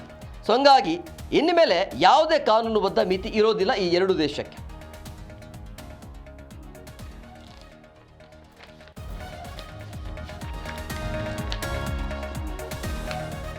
ಇನ್ನು ಪ್ರಮುಖವಾಗಿ ಉಕ್ರೇನ್ ಮೇಲೆ ಇದ್ದಕ್ಕಿದ್ದಾಗೆ ನೇರವಾಗಿ ಈಗ ರಷ್ಯಾ ಅಟ್ಯಾಕ್ ಮಾಡಿರುವಂಥದ್ದು. ನೋಡಿ, 3 ದಿನ ಕದನ ವಿರಾಮ ಇತ್ತು. ಕದನ ವಿರಾಮ ಆಗ್ತಾ ಇದ್ದಂಗೆ ಉಕ್ರೇನ್ ಮೇಲೆ ರಷ್ಯಾ ಅಂದರೆ ಬ್ಯಾಕ್ ಟು ನಾರ್ಮಲ್ ಅಂತ ಕರಿತೀವಲ್ಲ, ನಾರ್ಮಲ್ ಹೇಗೆ ಈ ಎರಡು ದೇಶಕ್ಕೆ ಅಂತ ಹೇಳಿದ್ರೆ, ಬೆಳಗ್ಗೆ ಎದ್ದ ತಕ್ಷಣ ಈ ರೀತಿ ಬಾಂಬ್ಗಳ ಸೌಂಡ್ ಬರೋದು, ಅಲ್ಲಲ್ಲಿ ಸ್ಫೋಟ ಆಗೋದು, ಸಾವು ಆಗೋದು, ಇದೆಲ್ಲ ಕಾಮನ್. ಸೊ ಹಂಗಾಗಿ ಬ್ಯಾಕ್ ಟು ನಾರ್ಮಲ್ ಅಂತಲೂ ಕೂಡ ಹೇಳ್ಬೋದು ಈ ಎರಡು ದೇಶಕ್ಕೆ. ಸೊ ಉಕ್ರೇನ್ ಮೇಲೆ 800 ಡ್ರೋನ್ ದಾಳಿ ಆಗಿದೆ ಕದನ ವಿರಾಮ ಮುಕ್ತಾಯ ಆಗ್ತಾ ಇದ್ದಂಗೆ. ರಷ್ಯಾ ಮತ್ತು ಉಕ್ರೇನ್ ಮಧ್ಯೆ ನಡೀತಾ ಇರುವಂಥ ಸಂಘರ್ಷ ಇನ್ನೂ ನಿಂತಿಲ್ಲ. ಈ ಮಧ್ಯೆ ಉಕ್ರೇನ್ ಮೇಲೆ ರಷ್ಯಾ ಈಗ ಮತ್ತೊಮ್ಮೆ ದಾಳಿ ಮಾಡಿದೆಯಲ್ಲ, ಬುಧವಾರ ಅಂದರೆ ನಿನ್ನೆ 800 ಡ್ರೋನ್ಗಳನ್ನು ಹಾರಿಸಿದ್ದರಿಂದ 6 ಮಂದಿ ಸಾವನ್ನಪ್ಪಿದ್ದಾರೆ ಎನ್ನುವಂಥ ಮಾಹಿತಿ ಇದೆ. ಕೈವಾ ರಾಜಧಾನಿ ಮತ್ತು ಪೋಲೆಂಡ್, ಅದಾದ ಬಳಿಕ ಪಶ್ಚಿಮ ನಗರವಾಗಿರುವಂಥ ಎಲ್ಟಿವ್ ಮತ್ತು ಕಪ್ಪು ಸಮುದ್ರದ ಒಡೆಸಾ ಬಂದರು, ಇತರೆ ಜನಸಂಖ್ಯಾ ಸ್ಥಳಗಳ ಮೇಲೂ ಕೂಡ ರಷ್ಯಾ ನಿರಂತರವಾಗಿ ದಾಳಿ ಮಾಡಿದೆ ಅಂತ ಈಗ ಉಕ್ರೇನ್ ಹೇಳ್ತಾ ಇರುವಂಥದ್ದು. ಸೊ ಹಂಗಾಗಿ ಉಕ್ರೇನ್ ವಿರುದ್ಧ ರಷ್ಯಾ ನಡೆಸಿರುವಂಥ ಅತ್ಯಂತ ದೀರ್ಘ ಮತ್ತು ಬೃಹತ್ ದಾಳಿಗಳಲ್ಲಿ ಇದು ಒಂದಾಗಿದೆ ಅಂತೇಳಿ ಉಕ್ರೇನ್ ಅಧ್ಯಕ್ಷ ಜೆಲೆನ್ಸ್ಕಿ ಸಾಮಾಜಿಕ ಮಾಧ್ಯಮದಲ್ಲಿ ಹೇಳಿಕೊಂಡಿದ್ದಾರೆ. ಹಾಗಂತೇಳಿ ಈಗ ಉಕ್ರೇನ್ ಕೂಡ ಸುಮ್ಮನೆ ಇರೋದಿಲ್ಲ, ದಾಳಿಗೆ ಪ್ರತಿ ದಾಳಿ ಆಗತ್ತೆ ಅಂತ ನೇರವಾಗಿ ಉಕ್ರೇನ್ ಅಧ್ಯಕ್ಷರು ಕೂಡ ಈಗ ಹೇಳಿಕೆಯನ್ನು ಕೊಟ್ಟಿದ್ದಾರೆ. ಆರಂಭದಲ್ಲಿ 3 ದಿನ ಕದನ ವಿರಾಮ ಇತ್ತಲ್ಲ, ಎರಡು ದೇಶಗಳ ಮಧ್ಯೆ ಒಪ್ಪಂದ ಆಗಿತ್ತು. ಆ ಖೈದಿಗಳನ್ನು ಅಂದರೆ 1000 ಖೈದಿಗಳನ್ನು ಬಿಡುಗಡೆ ಮಾಡಬೇಕು ಅಂತೇಳಿ ಅದಕ್ಕೆ ಎರಡು ದೇಶಗಳು ಕೂಡ ಒಪ್ಪಿಗೆ ಕೊಟ್ಟಿದ್ವು. ಆ ಕದನ ವಿರಾಮ ಮುಕ್ತಾಯ ಆಗ್ತಾ ಇದ್ದಂಗೆ ಮತ್ತೆ ರಷ್ಯಾ ನೇರವಾಗಿ ಉಕ್ರೇನ್ ಮೇಲೆ ಎಟ್ ಅ ಟೈಮ್ 800 ಡ್ರೋನ್ಗಳ ಅಟ್ಯಾಕ್ ಆಗಿದೆ, ಅಲ್ಲಿ ಸಾವು ನೋವು ಆಗಿದೆ, ಸಾರ್ವಜನಿಕ ಸ್ಥಳಗಳಲ್ಲಿ ಅಟ್ಯಾಕ್ ಮಾಡಲಾಗಿದೆ ಅಂತೇಳಿ ಉಕ್ರೇನ್ ಅಧ್ಯಕ್ಷರು ಮಾಹಿತಿಯನ್ನು ಕೊಟ್ಟಿದ್ದಾರೆ. ನಾವು ಕೂಡ ಪ್ರತಿದಾಳಿಯನ್ನು ಮಾಡ್ತೀವಿ, ಇದು ಈ ಯುದ್ಧ ಇಲ್ಲಿಗೆ ನಿಲ್ಲುವಂಥ ಯಾವುದೇ ಲಕ್ಷಣ ಇಲ್ಲ ಅನ್ನೋದು ಈಗ ಸ್ಪಷ್ಟವಾಗಿ ಗೊತ್ತಾಗ್ತಾ ಇದೆ. ಇವರ ಒಂದು ಬೆಳವಣಿಗೆಯನ್ನು ನೋಡ್ತಾ ಇದೆ. ಎರಡು ದೇಶಗಳ ಮಧ್ಯೆ ಏನು ನಡೀತಿದೆ, 2014ರಿಂದ ಶುರುವಾಗಿರುವಂಥ ಯುದ್ಧ ಇದು. ಸೊ ನಿಲ್ಲುವಂಥ ಯಾವುದೇ ಲಕ್ಷಣ ಅಂತೂ ಕಾಣ್ತಾ ಇಲ್ಲ. ಸೊ ಹಂಗಾಗಿ ಈಗ ಜೆಲೆನ್ಸ್ಕಿ ಕಡೆಯಿಂದ ಮತ್ತೆ ಈ ರೀತಿಯ ಪ್ರತಿದಾಳಿಯ ಉತ್ತರ ಬಂದಿರುವಂಥ ಹಿನ್ನೆಲೆಯಲ್ಲಿ ಕಂಟಿನ್ಯೂ ಅಂತೂ ಯುದ್ಧ ಆಗತ್ತೆ. ಅಮೆರಿಕ ಅಧ್ಯಕ್ಷ ಡೊನಾಲ್ಡ್ ಟ್ರಂಪ್ ಅವರು ಮಧ್ಯಪ್ರವೇಶ ಮಾಡಿ ಕದನ ವಿರಾಮವನ್ನು ಘೋಷಣೆ ಮಾಡಿದರು, ಕೇವಲ 3 ದಿನ ಮಾತ್ರ. ಯಾಕೆ ಕದನ ವಿರಾಮ ಅಂತ ಹೇಳಿದ್ರೆ, ಅವರ ಒಂದು ವಿಜಯ್ ದಿವಸ ಆಚರಣೆ ಇತ್ತು ರಷ್ಯಾದು, ಹಾಗಾಗಿ ಅಲ್ಲಿ ಕದನ ವಿರಾಮ ಘೋಷಣೆ ಆಗಿತ್ತು. ಆ ಕದನ ವಿರಾಮ ಘೋಷಣೆ ಆಗ್ತಾ ಇದ್ದಂಗೆ, ಅಂದರೆ ಕದನ ವಿರಾಮ ಘೋಷಣೆ ಮುಕ್ತಾಯ ಆಗ್ತಾ ಇದ್ದಂಗೆ ಮತ್ತೆ ಅಟ್ಯಾಕ್ ಮಾಡಿರೋದು ರಷ್ಯಾ. ಇನ್ನು DNA ಪ್ರಮುಖ ಎರಡನೇ ಸುದ್ದಿ ಅಂತ ಹೇಳಿದ್ರೆ ಟ್ರಂಪ್ ಅವರ ಹೆಲ್ತ್ ವಿಚಾರ. ಈಗ ಆಗಾಗ ಸಾಮಾಜಿಕ ಜಾಲತಾಣದಲ್ಲಿ ಟ್ರಂಪ್ ಅವರ ಆರೋಗ್ಯದ ವಿಚಾರ ಸೋಷಿಯಲ್ ಮೀಡಿಯಾದಲ್ಲಿ ಚರ್ಚೆ ಆಗ್ತಾನೆ ಇರುತ್ತೆ. ಸಹಜವಾಗಿ ವಯಸ್ಸಾಯಿತು, ಆವಾಗ ಬೇರೆ ಬೇರೆ ರೀತಿಯ ಆರೋಗ್ಯ ಸಮಸ್ಯೆಗಳು ಕಾಣಿಸಿಕೊಳ್ಳೋದು ಸಹಜ. ಬಟ್ ಇದು ಬೇರೆ ರೀತಿಯ ವಿಚಾರ. ಟ್ರಂಪ್ಗೆ ಆರೋಗ್ಯ ಸಮಸ್ಯೆ ಕಾಣ್ತಾ ಇರುವಂಥ ಹಿನ್ನೆಲೆಯಲ್ಲಿ ಟ್ರಂಪ್ ಅವರು ಡೈರಿಯನ್ನು ಬರೆದಿಟ್ಟಿದ್ದಾರೆ ಅನ್ನುವಂಥ ವಿಚಾರ. ಅಂದರೆ ಒಂದು ವೇಳೆ ಅಧಿಕಾರದ ಅವಧಿಯಲ್ಲಿ ಟ್ರಂಪ್ಗೆ ಏನಾದರೂ ಆಗಿದ್ದೇ ಆದಲ್ಲಿ ಅಥವಾ ಹತ್ಯೆಗೀಡಾದಲ್ಲಿ ತನ್ನ ಆಲೋಚನೆಗಳು ಪ್ರೋಟೋಕಾಲ್ ಏನಿದೆ ಅನ್ನೋದು ಡೈರಿಯಲ್ಲಿ ಉಲ್ಲೇಖ ಮಾಡಲಾಗಿದೆ. ಈಗ ಅದು ದೊಡ್ಡ ಮಟ್ಟದಲ್ಲಿ ಸಂಚಲನಕ್ಕೆ ಕಾರಣ ಆಗ್ತಾ ಇದೆ. ಪ್ರಮುಖವಾಗಿ ಇರಾನ್ ವಿಚಾರ ಅದರಲ್ಲಿ ಉಲ್ಲೇಖ ಇದೆ. ಏನೆಲ್ಲ ಮಾಡಬೇಕು ಒಂದು ವೇಳೆ ಟ್ರಂಪ್ ಈ ಆಡಳಿತದ ಅವಧಿಯಲ್ಲಿ ಹತ್ಯೆಗೀಡಾಯಿತು ಅಂತ ಹೇಳಿದ್ರೆ ಮುಂದೆ ಇರುವಂಥ ಜೆ ಡಿ ವ್ಯಾನ್ಸ್ ಯಾರು ಅಂತ ಹೇಳಿದ್ರೆ ಅಮೆರಿಕದ ಉಪಾಧ್ಯಕ್ಷರು, ಅವರಿಗೆ ಮಾಹಿತಿಯನ್ನು ಕೊಟ್ಟಿದ್ದಾರೆ ಅನ್ನುವಂಥ ಈಗ ಚರ್ಚೆ ಆಗ್ತಾ ಇದೆ. ಸೊ ಹಂಗಾಗಿ ಹಾಗಾದರೆ ಟ್ರಂಪ್ ಅವರ ಆರೋಗ್ಯ ಸರಿ ಇಲ್ವಾ ಅನ್ನುವಂಥ ಚರ್ಚೆಗೆ 79 ವರ್ಷ, ಇನ್ನೊಂದು ತಿಂಗಳ ಬಂದರೆ 80. ಸೊ ಹಂಗಾಗಿ 80 ಇಯರ್ಸ್ ಆಗತ್ತೆ. ಸೊ ಏನು ಮಾಡಬೇಕು ಒಂದು ವೇಳೆ ಅಧಿಕಾರದ ಅವಧಿಯಲ್ಲಿ ಹಿಂಗಾಯಿತು ಅಂದರೆ ಬೇರೆ ಬೇರೆ ದೇಶಗಳಿಗೆ ಯಾವ ರೀತಿಯಾಗಿ ಪಾಠವನ್ನು ಕಲಿಸಬೇಕು ಅನ್ನೋದು ಆ ಡೈರಿಯಲ್ಲಿ ಉಲ್ಲೇಖ ಇದೆ. ಸೊ ಹಂಗಾಗಿ ಸಾವಿನ ಬಗ್ಗೆ ಟ್ರಂಪ್ ಅವರು ಪತ್ರವನ್ನು ಬರೆದ್ರ ಅನ್ನೋದು ಇದು ಎಷ್ಟರ ಮಟ್ಟಿಗೆ ಸತ್ಯ ಸುಳ್ಳು ಅನ್ನೋದು ಕನ್ಫರ್ಮ್ ಇಲ್ಲ. ಬಟ್ ಚರ್ಚೆ ಆಗಿರೋದು ಡೈರಿ ಇದೆ ಅನ್ನೋದು. ಸೊ ಹಂಗಾಗಿ ಸಾವಿನ ಬಗ್ಗೆ ಪತ್ರವನ್ನು ಬರೆದ್ರ ಟ್ರಂಪ್ ಅನ್ನುವಂಥ ಚರ್ಚೆ ಆಗ್ತಾ ಇದೆ. ಅಮೆರಿಕ ಅಧ್ಯಕ್ಷ ಡೊನಾಲ್ಡ್ ಟ್ರಂಪ್ ಅವರು ತಮ್ಮ ಚೀನಾ ಪ್ರವಾಸದ ನಡುವೆ ಈ ರೀತಿಯಾಗಿ ಚರ್ಚೆಗೆ ಗ್ರಾಸ ಆಗಿರುವಂಥದ್ದು. 2 ದಿನಗಳ ಕಾಲ ಈಗ ಚೀನಾ ಪ್ರವಾಸದಲ್ಲಿದ್ದಾರೆ. ಅಲ್ಲಿ ಸಿಗಬೇಕಾಗಿರುವಂಥ ರೆಸ್ಪೆಕ್ಟ್ ಅಂತೂ ಅಮೆರಿಕ ಅಧ್ಯಕ್ಷ ಡೊನಾಲ್ಡ್ ಟ್ರಂಪ್ ಅವರಿಗೆ ಸಿಕ್ಕಿಲ್ಲ. ಆದರೆ ಇದರ ಮಧ್ಯೆ ಈ ರೀತಿಯ ಚರ್ಚೆಗಳು ಆರೋಗ್ಯದ ವಿಚಾರವಾಗಿ. ಅಂದರೆ ಅವರು ಡೈರಿಯಲ್ಲಿ ಏನಿದೆ ಅಂತ ಹೇಳಿದ್ರೆ ಒಂದು ವೇಳೆ ತಾವು ಅಧಿಕಾರದಲ್ಲಿರುವಾಗ ಹತ್ಯೆಗೀಡಾದರೆ ಅಥವಾ ಮರಣ ಹೊಂದಿದ್ರೆ ಉಪಾಧ್ಯಕ್ಷ ಜೆ ಡಿ ವ್ಯಾನ್ಸ್ ಅವರು ಏನು ಮಾಡಬೇಕು ಅನ್ನೋದ್ರ ಬಗ್ಗೆ ಲಿಖಿತ ಸೂಚನೆಗಳನ್ನು ಬಿಟ್ಟು ಹೋಗಿದ್ದಾರೆ ಅಂತ ಶ್ವೇತಭವನದ ಭಯೋತ್ಪಾದನಾ ನಿರೋಧಕ ಅಧಿಕಾರಿ ಸೆಬಾಸ್ಟಿಯನ್ ಗೋರ್ಕಾ ಮಾಹಿತಿಯನ್ನು ಈಗ ಬಹಿರಂಗಪಡಿಸಿದ್ದಾರೆ. ನ್ಯೂಯಾರ್ಕ್ ಪೋಸ್ಟ್ನ ಈ ಪಾಡ್ಫೋರ್ಸ್ ಒಂದು ಪಾಡ್ಕಾಸ್ಟಲ್ಲಿ ಮಾತನಾಡಿರುವಂಥ ಗೋರ್ಕಾ ಅವರು ಅಧ್ಯಕ್ಷ ಅಂದರೆ ರೆಸಲ್ಯೂಟ್ ಡೆಸ್ಕ್ನ ಡ್ರಾಯರ್ನಲ್ಲಿ ಉಪಾಧ್ಯಕ್ಷರಿಗಾಗಿ ಒಂದು ಪತ್ರ ಇದೆ ಅನ್ನೋದು. ವಿದೇಶಿ ಪ್ರವಾಸದ ಸಮಯದಲ್ಲಿ ಅಧ್ಯಕ್ಷರಿಗೆ ಏನಾದರೂ ಅನಾಹುತ ಸಂಭವಿಸಿದ್ದೇ ಆದಲ್ಲಿ ಮುಂದೆ ಅನುಸರಿಸಬೇಕಾದ ಪ್ರೋಟೋಕಾಲ್ ಬಗ್ಗೆ ಅದರಲ್ಲಿ ಮಾಹಿತಿ ಇದೆ ಅನ್ನೋದು ಅಂದರೆ ಬರೆದಿಟ್ಟಿದ್ದಾರೆ ಅಂತ. ಚೀನಾ, ಇರಾನ್ ಮತ್ತು ರಷ್ಯಾದಂತಹ ರಾಷ್ಟ್ರಗಳಿಗೆ ಅರ್ಥ ಆಗುವ ಅಧಿಕಾರದ ಭಾಷೆಯಲ್ಲೇ ಇದನ್ನು ಬರೆಯಲಾಗಿದೆ ಅಂತ ಅವರು ಪಾಡ್ಕಾಸ್ಟಲ್ಲಿ ಮಾಹಿತಿಯನ್ನು ಕೊಟ್ಟಿದ್ದಾರೆ. ಮುಂದೆ ಡಿಟೇಲ್ ಆಗಿ ನೋಡ್ತಾ ಹೋಗೋಣ. ಆ ಪತ್ರದಲ್ಲಿ ಏನಿದೆ, ಆ ಡೈರಿಯಲ್ಲಿ ಏನಿದೆ, ಯಾವೆಲ್ಲ ಅಂಶಗಳನ್ನು ಉಲ್ಲೇಖವನ್ನು ಮಾಡಿದ್ದಾರೆ ಅನ್ನೋದು, ಏನು ಉದ್ದೇಶ ಇದೆ. ಒಂದು ವೇಳೆ ಮರಣ ಹೊಂದಿದೆ ಆದರೆ ಯಾಕಂದರೆ ವಯಸ್ಸಾಗಿದೆ, ಹಾಗಾಗಿ ಸಹಜವಾಗಿ ಆ ರೀತಿ ಡೈರಿ ಇರಬಹುದು, ಇಲ್ಲ ಅಂತ ಹೇಳೋಕ್ಕೂ ಕೂಡ ಆಗಲ್ಲ. ಸೊ ಹಂಗಾಗಿ ನಾನು ಸತ್ರ ಏನು ಮಾಡಬೇಕು ಅನ್ನೋಂಥ ವಿಚಾರ. ಟ್ರಂಪ್ ಅವರ ಆಸೆಗಳು ಏನೇನಿದ್ದಾವೆ, ಸತ್ತ ಮೇಲೆ ಸ್ವರ್ಗಕ್ಕೆ ಹೋಗ್ತೀನಾ ಅಥವಾ ನರಕಕ್ಕೆ ಹೋಗ್ತೀನಾ, ಇದೆಲ್ಲವೂ ಕೂಡ ಅಂಶ ಇದೆ ಈ ಒಂದು ಡೈರಿಯಲ್ಲಿ. ಸೊ ಹಂಗಾಗಿ ನಾನು ಸತ್ರೆ ತಮ್ಮ ವಿರೋಧಿಗಳಿಗೆ ಏನು ಮಾಡಬೇಕು ಅನ್ನೋದ್ರ ಬಗ್ಗೆ ಆ ಡೈರಿಯಲ್ಲಿ ಉಲ್ಲೇಖ ಇದೆ. ಪ್ರಮುಖವಾಗಿ ಇರಾನ್ ವಿಚಾರಕ್ಕೆ ಅಂತ ಬಂದಾಗ ನಾನು ಸತ್ರ ಇರಾನ್ ಆ ದೇಶವನ್ನು ಸರ್ವನಾಶ ಮಾಡಿ ಅನ್ನುವಂಥ ಉಲ್ಲೇಖ ಇದೆ ಅಂತ ಈ ಒಂದು ಡೈರಿಯಲ್ಲಿ. ಅಂದರೆ ಪುಟಿನ್ ಬರೆದಿರುವಂಥ ಡೈರಿಯಲ್ಲಿ ಮೊದಲ ಅಂಶ ಕಂಡು ಬರ್ತಾ ಇರೋದು ಇರಾನ್. ಯಾಕೆ ಇರಾನ್ ಮೇಲೆ ಮೊದಲ ಅಂಶ ಅಂತ ಹೇಳಿದ್ರೆ ಆರಂಭದಲ್ಲಿ ಅಮೆರಿಕ ಅಂದ್ಕೊಂಡಿರಲಿಲ್ಲ ಹಿಂಗಾಗತ್ತೆ, ಇರಾನ್ ಇಲ್ಲಿಯ ತನಕ ಬರುತ್ತೆ ಅಂಥೇಳಿ. ಅವರು ಸರೆಂಡರ್ ಆಗತ್ತೆ ಅಂತ ಅಂದ್ಕೊಂಡಿದ್ರು. ಬಟ್ ಅವರು ನಿಂತ್ಕೊಂಡಿರುವಂಥ ವಿಚಾರ ಇದೆಯಲ್ಲ, ಸೊ ಹಂಗಾಗಿ ಮೇಲ್ನೋಟಕ್ಕೆ ಇಲ್ಲಿ ಅಮೆರಿಕನೇ ಸೋತಂಗೆ. ಸೊ ಹಂಗಾಗಿ ಯಾವುದೇ ಕಾರಣಕ್ಕೂ ಕೂಡ ಇಲ್ಲಿ ಇರಾನ್ಗೆ ಸುಮ್ಮನೆ ಬಿಡಬಾರ್ದು ಅನ್ನೋದು. ಇರಾನ್ ವಿರುದ್ಧ ಯುದ್ಧ ಆರಂಭ ಆಗಿ ತಿಂಗಳುಗಳೇ ಕಳೆದಿವೆ, ಆದರೂ ಕೂಡ ಇರಾನ್ ಮಾತ್ರ ಅಮೆರಿಕಾಗೆ ಇನ್ನೂ ಮಣಿದಿಲ್ಲ ಅನ್ನೋದು ಸ್ಪಷ್ಟ. ಸೊ ಹಂಗಾಗಿ ಅಮೆರಿಕದ ಯಾವುದೇ ಮಾತಿಗೆ ಬಗ್ಗದೇ ಇರುವಂಥ ಇರಾನ್ ತನ್ನದೇ ಆದ ಷರತ್ತುಗಳನ್ನು ಮುಂದಿಟ್ಕೊಂಡು ಶಾಂತಿ ಒಪ್ಪಂದವನ್ನು ಮಾಡಿಕೊಳ್ಳುವಂತೆ ಹೇಳ್ತಾ ಇದ್ರೂ ಕೂಡ ಇರಾನ್ ಬಗ್ತಾ ಇಲ್ಲ. ಸೊ ಹಂಗಾಗಿ ಯುದ್ಧ ಮಾಡಿ ಕೈ ಸುಟ್ಕೊಂಡಿರುವಂಥ ಅಮೆರಿಕ ಈಗ ತಾನೇ ತಟಸ್ಥ ಆಗುವ ಮಟ್ಟಕ್ಕೆ ಇರಾನ್ ಸೆಡ್ಡು ಹೊಡಿತಾ ಇರುವಂಥ ಹಿನ್ನೆಲೆಯಲ್ಲಿ ಇದೇ ಕಾರಣಕ್ಕಾಗಿ ಇರಾನ್ ಅಂತಂದರೆ ಟ್ರಂಪ್ಗೆ ಆಗ್ತಿಲ್ಲ ಅನ್ನೋದು ಸ್ಪಷ್ಟವಾಗಿ ಗೊತ್ತಾಗ್ತಾ ಇದೆ. ಸೊ ಹಂಗಾಗಿ ಏನೇ ಆದರೂ ಕೂಡ ಏನೇ ಮಾಡಿದರೂ ಕೂಡ ನೇರವಾಗಿ ಮಣಿಸಲಂತೂ ಸಾಧ್ಯ ಆಗ್ತಾ ಇಲ್ಲ ಇರಾನ್ಗೆ ಅಮೆರಿಕ. ಸೊ ಹಂಗಾಗಿ ಅದಕ್ಕೆ ಏನು ಮಾಡಬೇಕು ಅಂತ ಹೇಳಿದ್ರೆ, ನನಗೇನಾದರೂ ಆದರೆ ಇಡೀ ಇರಾನ್ ದೇಶವನ್ನು ಸ್ಫೋಟಿಸಿಬಿಡಿ, ಅವರನ್ನು ಭೂಪಟದಿಂದಲೇ ಅಳಿಸಿ ಹಾಕಿ ಅಂತ ಖಡಕ್ ಸೂಚನೆಯನ್ನು ವ್ಯಾನ್ಸ್ಗೆ ನೀಡಿದ್ದಾರೆ ಅನ್ನುವಂಥ ಮಾಹಿತಿ ಸಿಗ್ತಾ ಇದೆ. ಇದು ಡೈರಿಯಲ್ಲಿ ಸಿಗ್ತಾ ಇರುವಂಥ ಮಾಹಿತಿ. ಆರಂಭದಲ್ಲೂ ಕೂಡ ಅಮೆರಿಕ ಅಧ್ಯಕ್ಷ ಡೊನಾಲ್ಡ್ ಟ್ರಂಪ್ ಇರಾನ್ಗೆ ಇದೇ ರೀತಿಯಾಗಿ ನೇರವಾಗಿ ಎಚ್ಚರಿಕೆಯನ್ನು ಕೊಟ್ಟಿದ್ರು.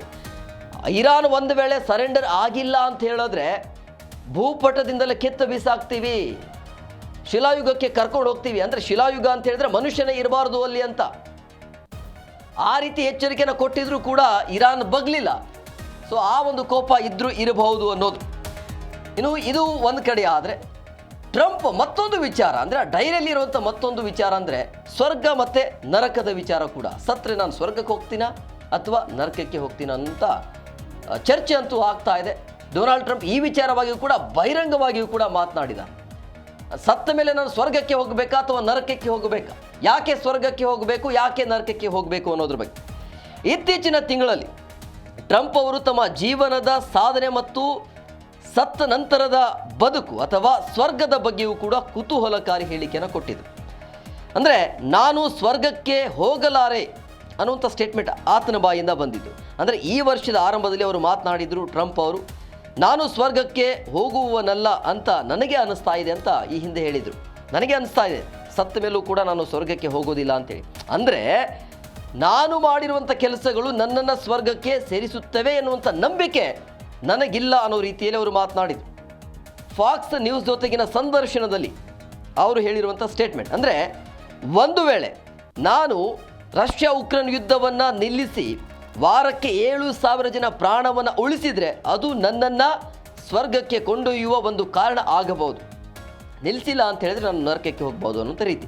ಸೊ ಸದ್ಯಕ್ಕೆ ನಾನು ಸ್ವರ್ಗಕ್ಕೆ ಹೋಗುವ ಪಟ್ಟಿಯಲ್ಲಿ ತಳಮಟ್ಟದಲ್ಲಿದ್ದೇನೆ ಅಂಥೇಳಿ ನಾನು ಭಾವಿಸಿದ್ದೇನೆ ಅಂತ ಒಂದು ಸಂದರ್ಶನದಲ್ಲಿ ಹೇಳಿಕೆಯನ್ನು ಕೊಟ್ಟಿದ್ದರು. ಸಾಧ್ಯ ಆದರೆ ಸ್ವರ್ಗಕ್ಕೆ ಹೋಗಲು ನಾನು ಪ್ರಯತ್ನವನ್ನು ಮಾಡ್ತೀನಿ ಅಂತ ಈ ರೀತಿಯಾಗಿ ಅವರು ಯಾವುದೋ ಒಂದು ಸಂದರ್ಶನದಲ್ಲಿ ಹಾಸ್ಯ ಮಿಶ್ರಿತವಾಗಿ ಮಾತನಾಡಿದರು.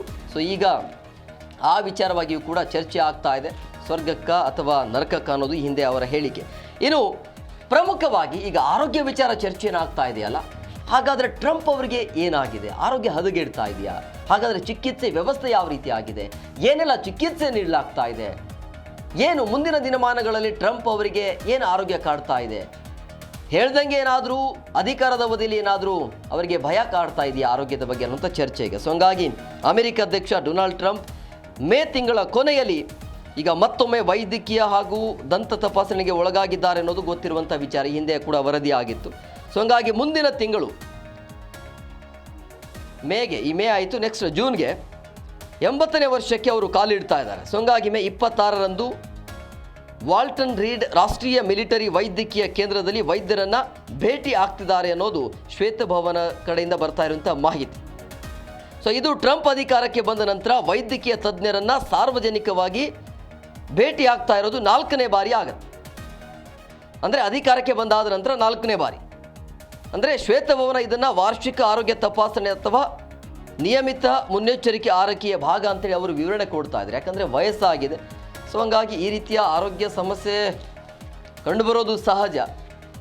ವಯಸ್ಸಾಗ್ತಿರುವಂಥ ಹಿನ್ನೆಲೆಯಲ್ಲಿ ಆಲ್ಮೋಸ್ಟ್ ನೆಕ್ಸ್ಟ್ ಇನ್ನೂ ಒಂದು ಮಂತ್ ಬಂತು ಅಂತ ಹೇಳಿದ್ರೆ 80 ಏಜ್ ಆಗಿಬಿಡುತ್ತೆ. ಸೊ ಬೇರೆ ಬೇರೆ ಕಾಯಿಲೆಗಳು ಬರೋದು ಕಾಣಿಸ್ಕೊಳ್ಳೋದು ಸಹಜ. ಹಾಗಾಗಿ ಪ್ರತಿ ತಿಂಗಳು ಅಥವಾ 2 ತಿಂಗಳು 3 ತಿಂಗಳಿಗೊಮ್ಮೆಗೆ ಅವರು ಈ ರೀತಿಯಾಗಿ ಆರೋಗ್ಯ ಸಮಸ್ಯೆಗೆ ಒಳಗಾಗಬೇಕಾಗತ್ತೆ. ಸೊ ಹಂಗಾಗಿ ತಪಾಸಣೆಗೆ ಅವರನ್ನು ಅಳವಡಿಸಲಾಗ್ತಾ ಇದೆ. ಸೊ ಈ ರೀತಿಯ ಚರ್ಚೆ ಆಗ್ತಾ ಇದೆ. ಒಂದು ವೇಳೆ ಆರೋಗ್ಯವಾಗಿ ಏನಾದರೂ ಆಗಿದ್ದೇ ಆದಲ್ಲಿ ಹಿಂಗಿಂಗೆ ಮಾಡಿ ಅನ್ನುವಂಥ ಡೈರಿ. ಇನ್ನು ಕಳೆದ ವರ್ಷ ಅಂತ ಬಂದಾಗ ಹೃದಯ ಚಿಕಿತ್ಸೆಯನ್ನು ಕೂಡ ಅವರು ಪಡೆದುಕೊಂಡಿದ್ದರು ಟ್ರಂಪ್ ಅವರು. ಇದು ಜಾಗತಿಕ ಮಟ್ಟದಲ್ಲಿ ಸೋಷಿಯಲ್ ಮೀಡಿಯಾದಲ್ಲಿ ಸದ್ದು ಮಾಡ್ತಾ ಇತ್ತು, ಏನಾಯಿತು ಟ್ರಂಪ್ಗೆ ಅನ್ನುವಂಥ ವಿಚಾರ. ಸೊ ಕಳೆದ ವರ್ಷ ಹೃದಯ ಮತ್ತು ಹೊಟ್ಟೆ ಸ್ಕ್ಯಾನ್ ವಿಚಾರವಾಗಿ ಚರ್ಚೆ ಆಗುತ್ತೆ ಕಳೆದ ವರ್ಷವೂ ಕೂಡ. ಸೊ ಅದರ ಪ್ರಿಪರೇಷನ್ ಇರುತ್ತೆ, ಅಂದರೆ ಆಗಿನ ಸಮಯದಲ್ಲಿ ಕಾಣಿಸ್ಕೊಂಡಿರುವಂಥ ಸಿಂಪ್ಟಮ್ಸ್ಗಳು ಈಗ ಇದಾವ ಇಲ್ಲ ಅನ್ನೋದ್ರ ಬಗ್ಗೆ ಈ ರೀತಿ ಚೆಕಪ್ ಇರಲೇಬೇಕಾಗತ್ತೆ. ಸೊ ಹಂಗಾಗಿ ಅಧ್ಯಕ್ಷರ ಆರೋಗ್ಯದ ವಿಚಾರ ಇದೆಯಲ್ಲ, ಅಮೆರಿಕದಲ್ಲಿ ಸಾಕಷ್ಟು ಚರ್ಚೆಗೆ ಗ್ರಾಸ ಆಗಿದೆ. ಕಳೆದ ವರ್ಷ ಹೃದಯ ಮತ್ತು ಹೊಟ್ಟೆಯ ಸ್ಕ್ಯಾನನ್ನು ಮಾಡಿಸಿಕೊಂಡಿರುವಂಥ ಅಮೆರಿಕ ಅಧ್ಯಕ್ಷ ಡೊನಾಲ್ಡ್ ಟ್ರಂಪ್ ತದನಂತರ ಸಾರ್ವಜನಿಕರಲ್ಲಿ ಆರೋಗ್ಯದ ಬಗ್ಗೆ ಅವರು ಬೇಸರವನ್ನು ಹೊರಹಾಕಿದರು. ಅಂದರೆ ಅದರ ಬಗ್ಗೆ ಪಶ್ಚಾತ್ತಾಪವನ್ನು ಕೂಡ ಪಟ್ಟಿದ್ರು. ಅಂದರೆ ಅವರೇ ಹೇಳಿದರು, ಹೃದಯದ ರಕ್ತನಾಳಗಳಲ್ಲಿ ಅಡೆತಡೆ ಉಂಟಾಗಿದೆ, ಕ್ಯಾಲ್ಸಿಯಂ ಸಂಗ್ರಹದ ಬಗ್ಗೆ ತಿಳಿಯಲು ಸ್ಕ್ಯಾನ್ ಮಾಡಲಾಗಿತ್ತು ಅನ್ನೋದು, ಹೊಟ್ಟೆಯ ಸ್ಕ್ಯಾನ್ ಮೂಲಕ ಯಕೃತ್ತು ಆಗಿರ್ಬೋದು, ಮೂತ್ರಪಿಂಡದ ಕಾರ್ಯದ ಬಗ್ಗೆ ಪರಿಶೀಲನೆ ಮಾಡಲಾಗಿದೆ ಅಂತೇಳಿ ಅವರು ನೇರವಾಗಿ ಕೂಡ ಮಾತನಾಡಿದರು. ಅಂದರೆ ಇದರಿಂದ ಟ್ರಂಪ್ ಅವರ ಆರೋಗ್ಯ ಹದಗೆಡ್ತಾ ಇದೆ ಅನ್ನೋದು ಸ್ಪಷ್ಟವಾಗಿ ಗೊತ್ತಾಗ್ತಾ ಇದೆ. ಯಾಕಂದರೆ ಆಲ್ಮೋಸ್ಟ್ 80 ವರ್ಷ ಆಯಿತು ಅವರಿಗೆ. ಸೊ ಈ ರೀತಿಯ ಚೆಕಪ್ಗಳು ಇರುತ್ತೆ. ಸೊ ಹಂಗಾಗಿ ಈಗ ಆತಂಕ, ಅಮೆರಿಕ ಜನರಲ್ಲಿ ಆತಂಕ. ಆಮೇಲೆ ಬೇರೆ ದೇಶಕ್ಕೆ ಹೋಗೋಕ್ಕೂ ಕೂಡ ಈಗ ಅಮೆರಿಕ ಅಧ್ಯಕ್ಷ ಡೊನಾಲ್ಡ್ ಟ್ರಂಪ್ ಅವರು ಕೂಡ ಭಯ ಪಡ್ತಾ ಇದ್ದಾರೆ. ಏನು ಯಾಕಂದರೆ ಇತ್ತೀಚೆಗೆ ಅವರ ಹೇಳಿಕೆಗಳನ್ನು ನೋಡ್ತಾ ಇದ್ದರೆ ಎಲ್ಲೋ ಒಂದು ಕಡೆ ಅವ್ರನ್ನ ಅಟ್ಯಾಕ್ ಮಾಡುವಂಥ ಭಯ ಕೂಡ ಕಾಡ್ತಾ ಇರಬಹುದು. ಸೊ ಹಂಗಾಗಿ ಈ ರೀತಿಯ ಚರ್ಚೆಗಳಂತೂ ಆಗ್ತಾ ಇದೆ. ಇನ್ನು ಟ್ರಂಪ್ ಅವರ ವಿಚಾರ ಇದೆಯಲ್ಲ, ಟ್ರಂಪ್ ಆರೋಗ್ಯ ಪರೀಕ್ಷೆಗೆ ಕಾರಣ ಏನು ಅನ್ನೋದನ್ನು ಕೂಡ ನಾವು ಕ್ವಿಕ್ಕಾಗಿ ನೋಡ್ತಾ ಹೋಗೋಣ. ಯಾಕೆ ಈ ರೀತಿ ಪದೇ ಪದೇ ಅಧಿಕಾರಕ್ಕೆ ಬಂದಾದ ನಂತರ 4ನೇ ಬಾರಿಗೆ ಬಹಿರಂಗವಾಗಿ ಸಾರ್ವಜನಿಕವಾಗಿ ಅವರು ಆರೋಗ್ಯ ತಪಾಸಣೆಗೆ ಒಳಗಾಗ್ತಿದ್ದಾರೆ? ಕಾರಣ ಏನಿರಬಹುದು? ಪದೇ ಪದೇ ಈ ರೀತಿ ಚೆಕಪ್ ಯಾಕಾಗತ್ತೆ ಅನ್ನೋದನ್ನು ಕೂಡ ಕ್ವಿಕ್ಕಾಗಿ ನೋಡ್ತಾ ಹೋಗೋಣ. ಯಾಕೆ ಅಂತ ಹೇಳಿದರೆ ಸಹಜವಾಗಿ ಗೊತ್ತಿರುವಂಥ ವಿಚಾರ. 80 ವರ್ಷ ತುಂಬ ಹೋಗಿದೆ. ದೈಹಿಕ ಮತ್ತು ಮಾನಸಿಕ ಚುರುಕುತನದ ದೃಷ್ಟಿಯಿಂದ ಅತ್ಯಂತ ನಿರ್ಣಾಯಕ ಪಾತ್ರ ಆಗತ್ತೆ, ನಿರ್ಣಾಯಕ ಘಟ್ಟ ಇದೆ. ಯಾಕಂದರೆ ನೋಡಲೇಬೇಕಾಗುತ್ತೆ, ಪ್ರತಿ ತಿಂಗಳು ಚೆಕಪ್ ಇರಲೇಬೇಕು. ಸೊ ಈ ವಯಸ್ಸಿನಲ್ಲೂ ಕೂಡ ಟ್ರಂಪ್ ಅಮೆರಿಕದಂತಹ ದೊಡ್ಡ ರಾಷ್ಟ್ರವನ್ನು ಮುನ್ನಡೆಸಲು ಸನ್ನದ್ಧರಾಗಿದ್ದಾರೆ ಅನ್ನೋದು. ಸೊ ಹಂಗಾಗಿ ಈ ಪರೀಕ್ಷೆಗಳು ಕನ್ಫರ್ಮ್ ಬೇಕಾಗತ್ತೆ, ದೃಢೀಕರಿಸಲೇಬೇಕಾಗತ್ತೆ. ಸೊ ಇನ್ನು ವಾಲ್ಟರ್ ರೀಡ್ ಕೇಂದ್ರದಲ್ಲಿ ಸಾಮಾನ್ಯವಾಗಿ ರಕ್ತದೊತ್ತಡ, ಕೊಲೆಸ್ಟ್ರಾಲ್ ಮಟ್ಟ ಆಗಿರ್ಬೋದು, ಹೃದಯದ ಕಾರ್ಯಕ್ಷಮತೆ ಮತ್ತು ಪ್ರಮುಖವಾಗಿ ನ್ಯೂರೋಸೈಕಾಲಜಿಕಲ್ ನೆನಪಿನ ಶಕ್ತಿ ಮತ್ತು ಮಾನಸಿಕ ಸ್ಥಿತಿ, ಆ ಪರೀಕ್ಷೆಗಳನ್ನು ಕೂಡ ನಡೆಸಲಾಗುತ್ತೆ. ಅಧ್ಯಕ್ಷರ ಆರೋಗ್ಯದ ವರದಿಗಳನ್ನು ಸಾರ್ವಜನಿಕವಾಗಿ ಎಷ್ಟು ವಿವರವಾಗಿ ಬಿಡುಗಡೆ ಮಾಡ್ತಾರೆ ಎಂಬುದು ಶ್ವೇತಭವನದ ಮುಂದಿರುವಂಥ ಸವಾಲು. ಯಾಕಂದರೆ 80 ವರ್ಷ ಆಗಿರುವಂಥ ಹಿನ್ನೆಲೆಯಲ್ಲಿ ಮುಂದೆ ಯಾವ ರೀತಿಯಾಗಿ ಆರೋಗ್ಯದ ಬಗ್ಗೆ ಸಾರ್ವಜನಿಕರಿಗೆ ಅದನ್ನು ಹೇಗೆ ತಿಳಿಸ್ತಾರೆ ಅನ್ನೋದು ಕೂಡ ಕುತೂಹಲ ಇದೆ. ಸೊ ಏನೇ ಆದರೂ ಕೂಡ ಆರೋಗ್ಯ ವಿಚಾರ ಅಂತ ಬಂದಾಗ, ಡೊನಾಲ್ಡ್ ಟ್ರಂಪ್ ಅವರ ವಿಚಾರ ಅಂತ ಬಂದಾಗ 80 ವರ್ಷ ಆಗಿದೆ. ಸಹಜವಾಗಿ ಈ ರೀತಿಯ ನಾನಾ ಸಮಸ್ಯೆಗಳು ಕಂಡುಬರೋದು ಸಹಜ. ಇದು ಎರಡನೇದಾಯಿತು. ಇನ್ನು ಮೂರನೇ ಸುದ್ದಿಯತ್ತ ಗಮನ ಹರಿಸೋಣ. ನೋಡಿ, ಪ್ರಮುಖವಾಗಿ 2 ದಿನಗಳ ಕಾಲ ಅಮೆರಿಕದ ಅಧ್ಯಕ್ಷರು ಡೊನಾಲ್ಡ್ ಟ್ರಂಪ್ ಅವರು ಚೀನಾ ಪ್ರವಾಸದಲ್ಲಿದ್ದಾರೆ.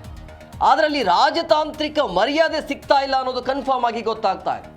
ಅಂದರೆ ಡೊನಾಲ್ಡ್ ಟ್ರಂಪ್ ಅವರನ್ನ ವೆಲ್ಕಮ್ ಮಾಡೋದಕ್ಕೆ ಅಲ್ಲಿ ಚೀನಾದ ಅಧ್ಯಕ್ಷರು ಬರಲಿಲ್ಲ, ಜಿನ್ಪಿಂಗ್ ಅವರು ಬರಲೇ ಇಲ್ಲ. ಬೇರೆಯವರು ಬಂದು ಅದನ್ನು ವೆಲ್ಕಮ್ ಮಾಡಿ ಕರ್ಕೊಂಡು ಹೋದರು. ಆದರೆ ಅಮೆರಿಕದ ಅಧ್ಯಕ್ಷ ಡೊನಾಲ್ಡ್ ಟ್ರಂಪ್ ಚೀನಾಗೆ ಬರ್ತಾ ಇದ್ದಂಗೆ ನೇರ ಎಚ್ಚರಿಕೆ ಅಮೆರಿಕಕ್ಕೆ ಕೊಟ್ಟಿರುವಂಥ ಚೀನಾ, ನೀವೇನೇ ದ್ವಿಪಕ್ಷೀಯ ಮಾತುಕತೆ ಏನೇ ಆಗಿರಲಿ, ಆದರೆ ತೈವಾನ್ ವಿಚಾರಕ್ಕೆ ನೀವು ಮಾತ್ರ ಮೂಗು ತೂರಿಸಬೇಡಿ ಅಂತ ನೇರ ಎಚ್ಚರಿಕೆ ಇದೆ. ಸೊ ಹಂಗಾಗಿ ಇಲ್ಲಿ ಎಲ್ಲ ಒಂದು ಕಡೆ ಅಮೆರಿಕ ಅಧ್ಯಕ್ಷರಿಗೆ ಈ ಭೇಟಿ ಅವಶ್ಯಕತೆ ಇತ್ತಾ ಅಥವಾ ಈ ರೀತಿಯ ಮರ್ಯಾದೆ ಬೇಕಿತ್ತ ಅನ್ನುವಂಥ ಚರ್ಚೆ ಸಹಜವಾಗಿ ನಡೀತಾ ಇರುವಂಥದ್ದು. ಸೊ ಈ ರೀತಿಯಾಗಿ ಅಮೆರಿಕ ಅಧ್ಯಕ್ಷರನ್ನು ನೋಡಿಕೊಂಡಿರುವಂಥದ್ದು ಚೀನಾ 2 ದಿನಗಳ ಪ್ರವಾಸ, ನಿನ್ನೆ ಮತ್ತು ಇವತ್ತು. ಸೊ ಹಂಗಾಗಿ ಏನೆಲ್ಲ ಮಾತುಕತೆ ಆಗಿದೆ ಅದನ್ನು ಕೂಡ ಕ್ವಿಕ್ ಆಗಿ ನೋಡ್ತಾ ಹೋಗೋಣ. ಟ್ರಂಪ್ ಸ್ವಾಗತಕ್ಕೆ ಜಿನ್ಪಿಂಗ್ ಅವರು ಅಂದರೆ ಚೀನಾದ ಅಧ್ಯಕ್ಷರು ಯಾಕೆ ಬರಲಿಲ್ಲ ಅದನ್ನು ಕೂಡ ಕ್ವಿಕ್ ಆಗಿ ನೋಡ್ತಾ ಹೋಗೋಣ. ಅಮೆರಿಕದ ಅಧ್ಯಕ್ಷರಾಗಿರುವಂಥ ಡೊನಾಲ್ಡ್ ಟ್ರಂಪ್ ಅವರ ಸ್ವಾಗತವನ್ನು ಮಾಡೋದಕ್ಕೆ ಇವರು ಬರಲಿಲ್ಲ. ಸೊ ಅಮೆರಿಕ ಅಧ್ಯಕ್ಷ ಡೊನಾಲ್ಡ್ ಟ್ರಂಪ್ ನಿನ್ನೆ ಚೀನಾದ ರಾಜಧಾನಿ ಬೀಜಿಂಗ್ಗೆ ಹೋಗಿದ್ರು. ಸೊ 2 ದಿನಗಳ ಕಾಲ ಮಹತ್ವದ ಶೃಂಗಸಭೆ ಇದೆ, ಆ ಶೃಂಗಸಭೆಯಲ್ಲಿ ಭಾಗಿಯಾಗಿದ್ದಾರೆ. ಈ ಭೇಟಿಯನ್ನು ಸಹಜವಾಗಿ ಜಗತ್ತಿನ ರಾಜಕೀಯ ಮತ್ತು ಆರ್ಥಿಕ ವಲಯಗಳು ಸಹಜವಾಗಿ ತೀವ್ರ ಕುತೂಹಲದಿಂದ ನೋಡ್ತಾ ಇರುವಂಥದ್ದು. ಆದರೆ ಟ್ರಂಪ್ ವಿಮಾನದಿಂದ ಇಳಿದಾಗ ಚೀನಾ ಅಧ್ಯಕ್ಷ ಜಿನ್ಪಿಂಗ್ ಏನಿದಾರಲ್ಲ, ಕಿ ಜಿನ್ಪಿಂಗ್ ಅವರು ಬರಲಿಲ್ಲ ಅಲ್ಲಿ. ಅಂದರೆ ಸ್ವತಃ ವಿಮಾನ ನಿಲ್ದಾಣಕ್ಕೆ ಬರದೇ ಇರೋದು ಸಾಕಷ್ಟು ಚರ್ಚೆಗೆ ಕಾರಣ ಆಗ್ತಾ ಇದೆ.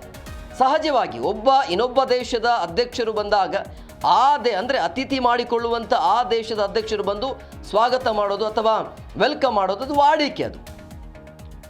ಸೊ ಹಂಗಾಗಿ ಟ್ರಂಪ್ ಅವರ ವಿಶೇಷ ವಿಮಾನ ಏನಿದೆಯಲ್ಲ, ಬೀಜಿಂಗ್ ವಿಮಾನ ನಿಲ್ದಾಣಕ್ಕೆ ಬಂದಿರುವಂಥ ಸಂದರ್ಭದಲ್ಲಿ ಚೀನಾದ ಉಪಾಧ್ಯಕ್ಷರಾಗಿರುವಂಥ ಹನ್ ಜೆಹಾಂಗ್ ಮತ್ತು ಹಿರಿಯ ಅಧಿಕಾರಿಗಳು ಅವರನ್ನು ಸ್ವಾಗತ ಮಾಡಿದರು.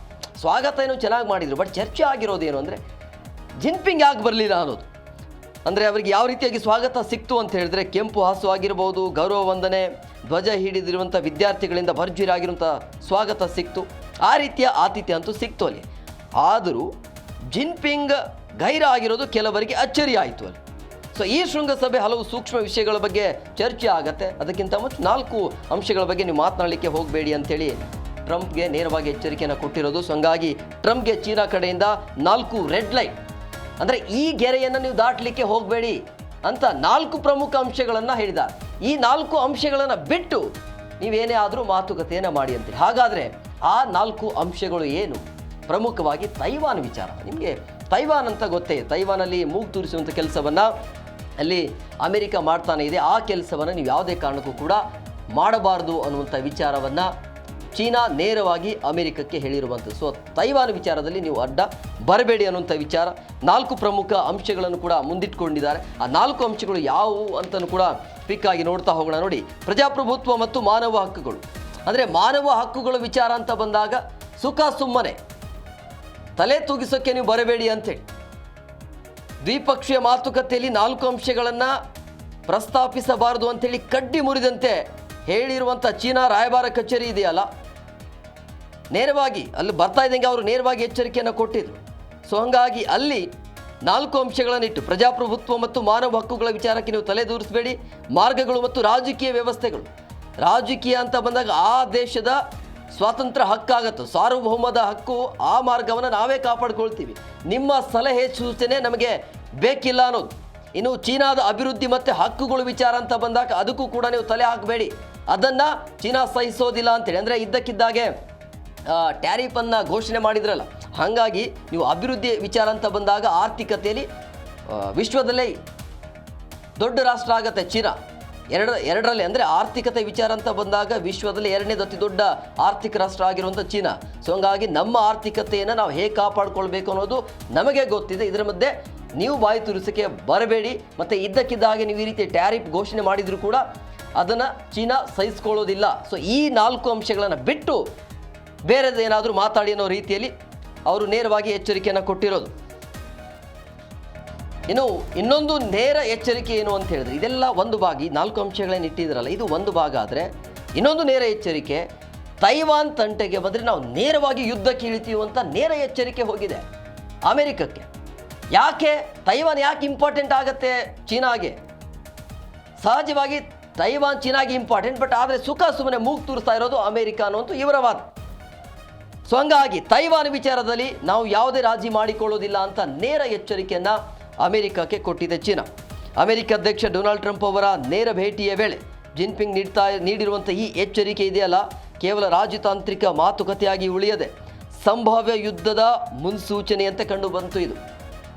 ಸೊ ತೈವಾನ್ ವಿಚಾರದಲ್ಲಿ ನಾವು ಯಾವುದೇ ರಾಜಿ ಮಾಡಿಕೊಳ್ಳೋದಿಲ್ಲ, ಅಗತ್ಯ ಬಿದ್ದರೆ ಸೇನಾ ಶಕ್ತಿ ಬಳಸಲು ಹಿಂಜರಿಯೋದಿಲ್ಲ ಅನ್ನುವಂಥ ಕಠಿಣ ಸಂದೇಶವನ್ನು ಜಿನ್ಪಿಂಗ್ ರವಾನೆ ಮಾಡಿದ್ದಾರೆ. ಸೊ ಅಮೆರಿಕ ತೈವಾನ್ಗೆ ನಿರಂತರವಾಗಿ ಅತ್ಯಾಧುನಿಕ ಶಸ್ತ್ರಾಸ್ತ್ರಗಳನ್ನು ಪೂರೈಸ್ತಾ ಇದೆಯಲ್ಲ, ಅದನ್ನು ಚೀನಾ ಸಹಿಸ್ಕೊಳ್ಳೋದಿಲ್ಲ ಅಂಥೇಳಿ ಇದು ಚೀನಾದ ಆಕ್ರೋಶಕ್ಕೆ ಮುಖ್ಯ ಕಾರಣ.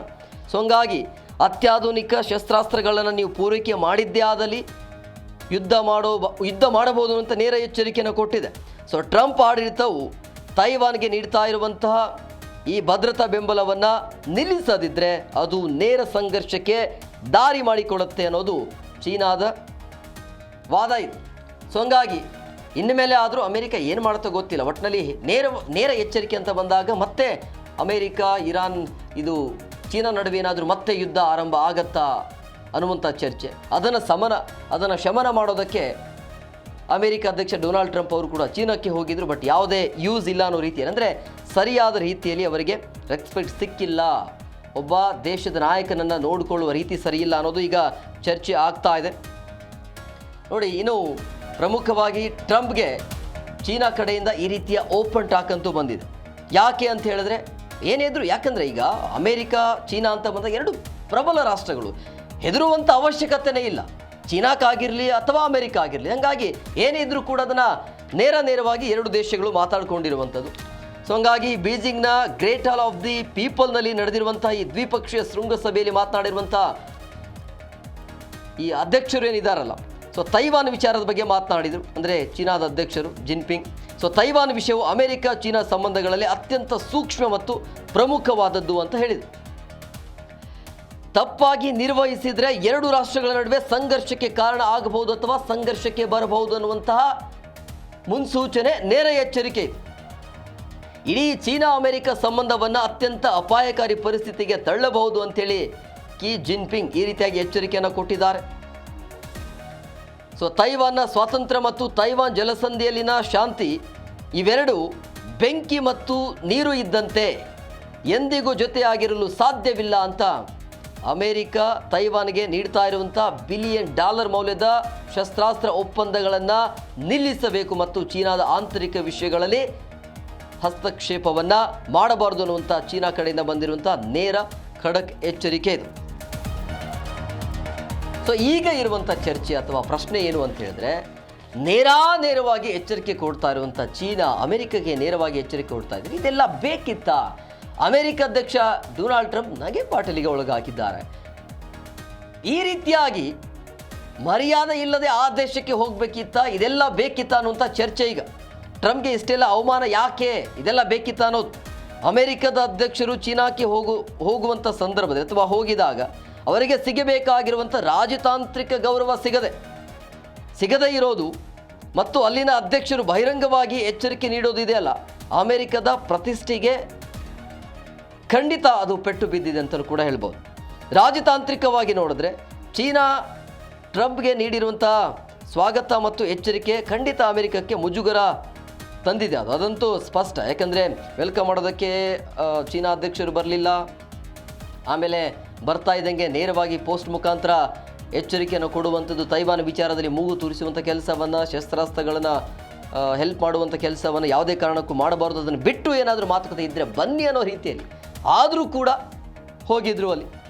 ಸೊ ಈ ರೀತಿಯ ಒಂಥರ ವಿಶ್ವದ ದೊಡ್ಡಣ ಅಮೆರಿಕಕ್ಕೆ ಆಗಿರುವಂಥ ಬಹಿರಂಗ ಅವಮಾನ ಅಂತಲೂ ಕೂಡ ಹೇಳ್ಬೋದು ಇದನ್ನು.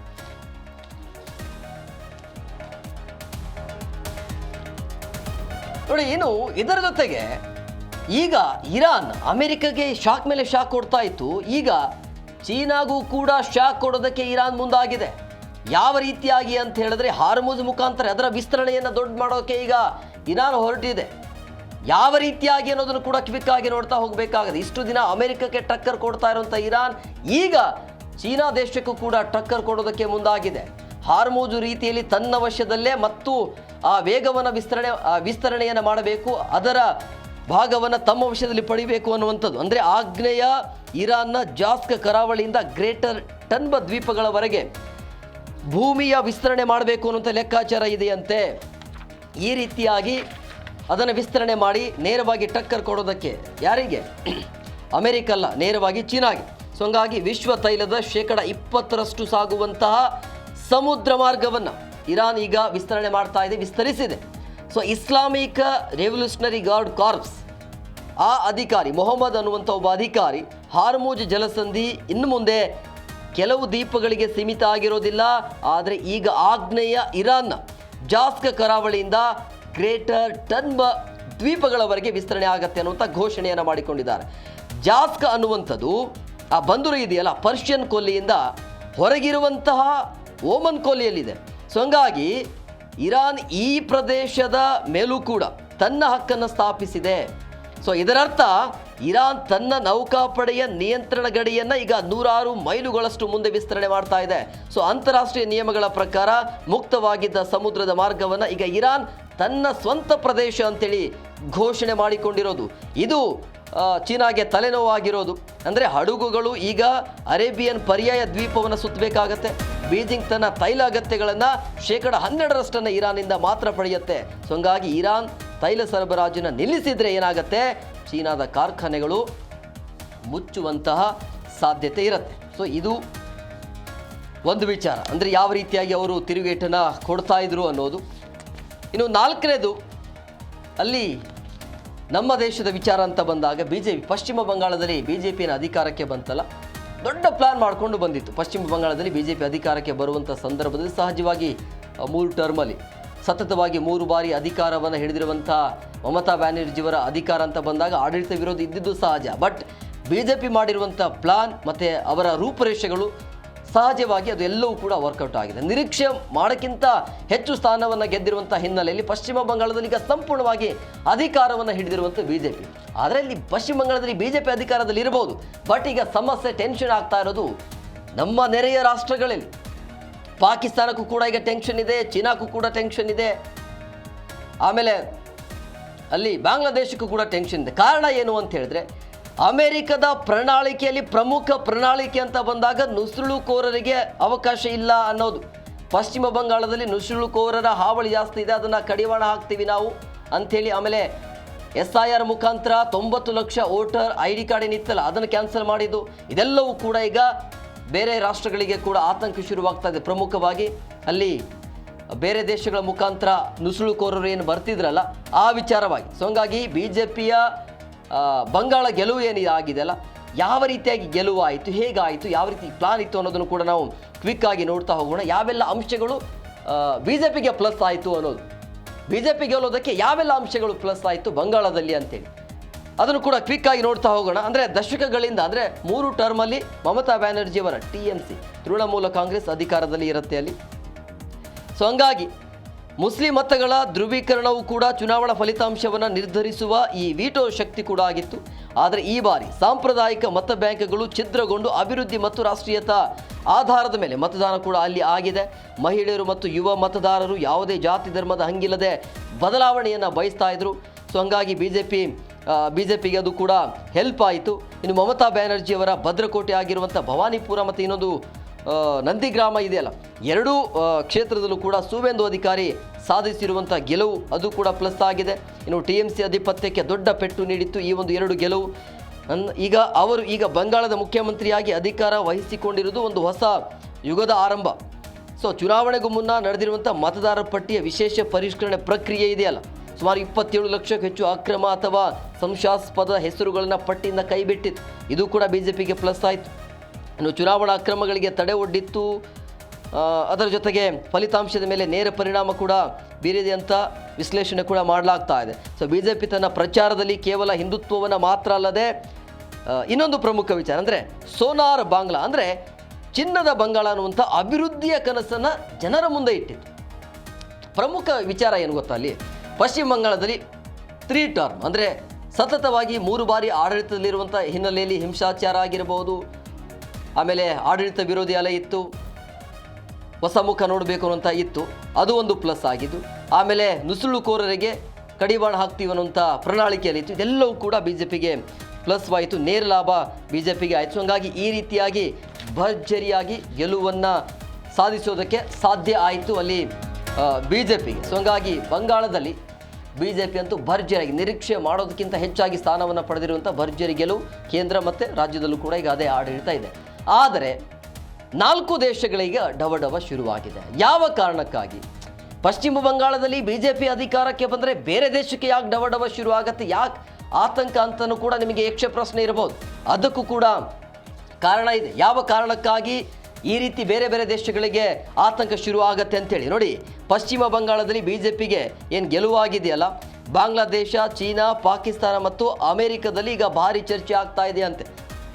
ಚೀನಾ, ಪಾಕಿಸ್ತಾನ, ಬಾಂಗ್ಲಾದೇಶ ಮತ್ತು ಅಮೆರಿಕಾಗೆ ಭೌಗೋಳಿಕವಾಗಿ ಕಾರ್ಯತಂತ್ರ ರೂಪಿಸಲು ಮುಖ್ಯ ಆಗ್ತಾ ಇತ್ತು.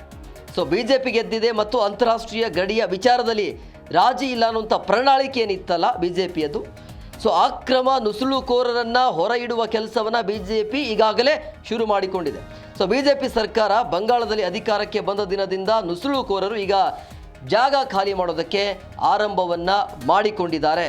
ಸೊ ಹಂಗಾಗಿ ಇಲ್ಲಿ ಯಾಕೆ ಈ ರೀತಿಯ ಬೆಳವಣಿಗೆ ಆಗ್ತಾ ಇದೆ, 4 ದೇಶಗಳಿಗೆ ಯಾಕೆ ಡವಡವ ಶುರು ಆಗ್ತಾ ಇದೆ ಅಂತ ಹೇಳಿದ್ರೆ, ಈ ಚಿಕನ್ ನೆಕ್ ಅಂತ ಕರಿತೀವಲ್ಲ, ಪಶ್ಚಿಮ ಬಂಗಾಳದ ಸಿಲಿಗುರಿ ನಗರದ ಸುತ್ತಲಿನ ಒಂದು 22 ಕಿಲೋಮೀಟರ್ ಅಗಲದ ಕಿರಿದಾದ ಭಾಗ, ಅದನ್ನು ಬಂದ್ ಮಾಡಿಬಿಟ್ರೆ ಈ 4 ದೇಶದ ನುಸುಳುಕೋರರಿಗೆ ಅಲ್ಲಿ ಅವಕಾಶ ಇರೋದಿಲ್ಲ. ಸೊ ಹಂಗಾಗಿ ಈ ಒಂದು ಆತಂಕ ಕೂಡ ಅವರಿಗೆ ಇದೆ. ಸೊ ಇದು ಒಂದಾದರೆ, ಈಗ ಬಾಂಗ್ಲಾದೇಶ ಏನಿದೆಯಲ್ಲ, ಬಾಂಗ್ಲಾದೇಶದ ಜನ ನುಸುಳುಕೋರರು ಯಾವ ರೀತಿಯಾಗಿ ಅಲ್ಲಿ ಒಳಗಡೆ ಪ್ರವೇಶ ಮಾಡ್ತಾರೆ, ಗಡಿ ರೇಖೆಯಲ್ಲಿ ಅಲ್ಲಿ ಯಾವುದೇ ರೀತಿಯಾಗಿ ಕಟ್ಟುನಿಟ್ಟಿನ ಭದ್ರತೆ ಇರಲಿಲ್ಲ. ಯಾಕೆಂದರೆ ಬಾಂಗ್ಲಾದೇಶ ಮತ್ತು ಪಶ್ಚಿಮ ಬಂಗಾಳದ ಅಧಿಕಾರ ಅಂತ ಬಂದಾಗ ನೇರವಾಗಿ ಒಂದು ಮಾತುಕತೆ ರೀತಿಯಲ್ಲಿ ಇತ್ತು ಅಲ್ಲಿ.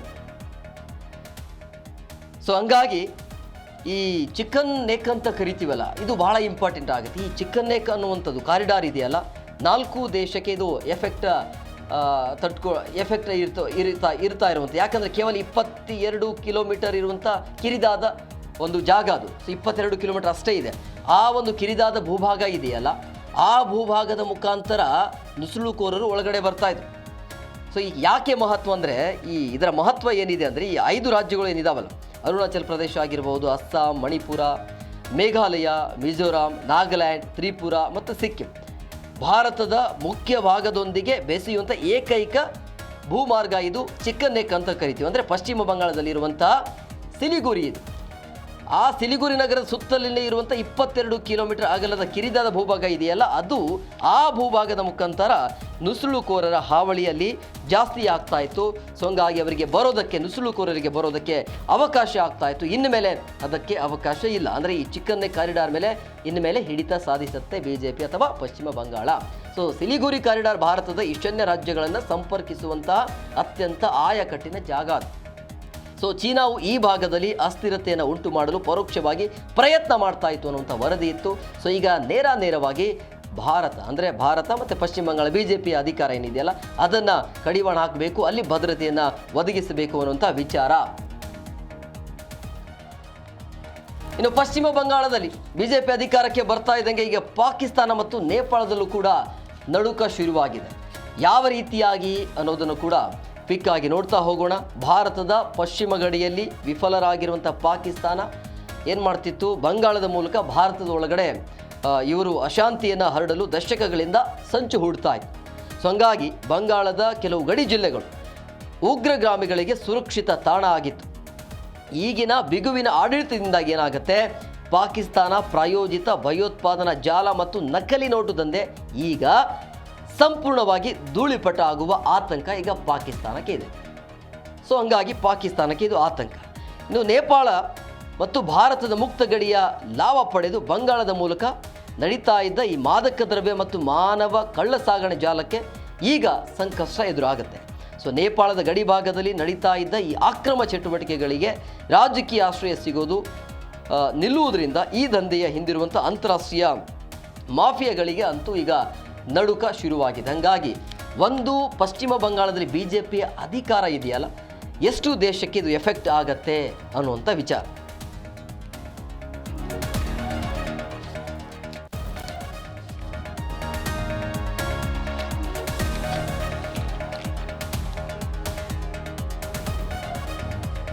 ನೋಡಿ, ಪ್ರಮುಖವಾಗಿ ಇನ್ನೊಂದು ವಿಚಾರದ ಬಗ್ಗೆ ನಾವು ಹೇಳಲೇಬೇಕಾಗತ್ತೆ.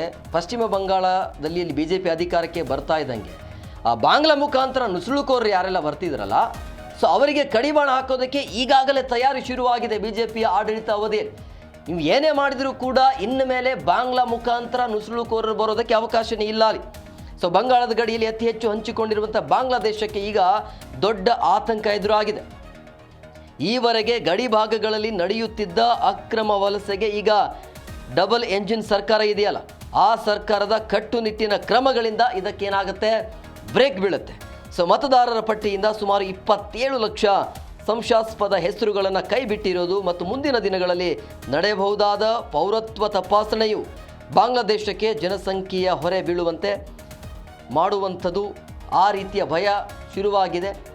ಬಾಂಗ್ಲಾದೇಶದ ಪಾರ್ಲಿಮೆಂಟಲ್ಲೂ ಕೂಡ ಚರ್ಚೆ ಆಗುತ್ತೆ. ಬಂಗಾಳದಲ್ಲಿ ಬಿಜೆಪಿ ಅಧಿಕಾರಕ್ಕೆ ಬಂದರೆ ಏನೆಲ್ಲ ಆಗತ್ತೆ ಅಂತೇಳಿ ಪಾರ್ಲಿಮೆಂಟಲ್ಲಿ ಬಾಂಗ್ಲಾದೇಶದಲ್ಲಿ ಚರ್ಚೆ ಆಗತ್ತೆ. ಆ ರೀತಿ ಭಯ ಹುಟ್ಟಿಸಿರೋದು ಬಿಜೆಪಿ ಪಶ್ಚಿಮ ಬಂಗಾಳದಲ್ಲಿ. ಅಂದರೆ ಆರಂಭದಲ್ಲಿ ಆಗಿರುವಂಥ ಹಗರಣಗಳು ಆಗಿರ್ಬೋದು, ಮಾಫಿಯಾಗಳು ನುಸುಳುಕೋರರಿಗೆ ಅವಕಾಶ ಕೊಟ್ಟಿದ್ದು, ಇದೆಲ್ಲವೂ ಕೂಡ ಮೈನಸ್ ಆಗಿತ್ತು. ಬಟ್ ಬಿಜೆಪಿ ಎಷ್ಟರ ಮಟ್ಟಿಗೆ ಹೆದರಿಸಿದೆ ಈ 4 ದೇಶಗಳಿಗೆ ಅಂತೇಳಿ.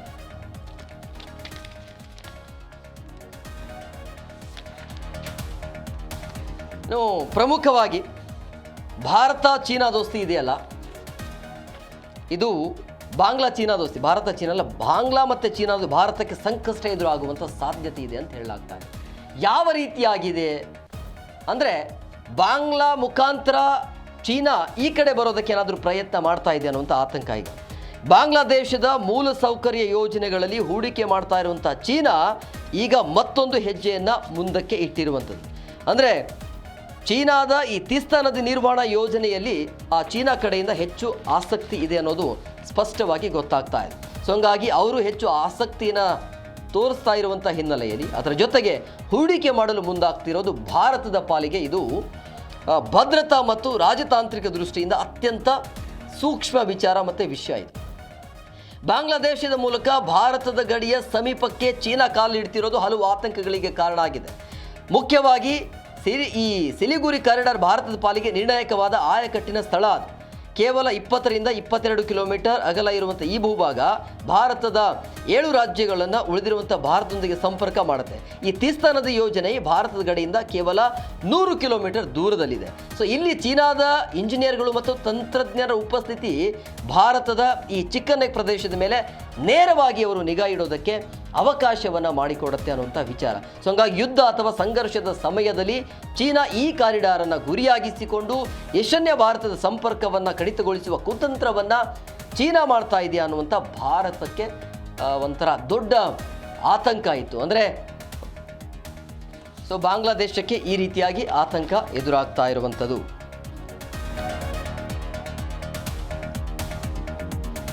ಇನ್ನು DNA ಕೊನೆಯ ಸುದ್ದಿ, ಪ್ರಮುಖ ಇಂಪಾರ್ಟೆಂಟ್ ಸುದ್ದಿ ಆಗತ್ತೆ. ಇದು ತಮಿಳುನಾಡಿನ ವಿಚಾರ.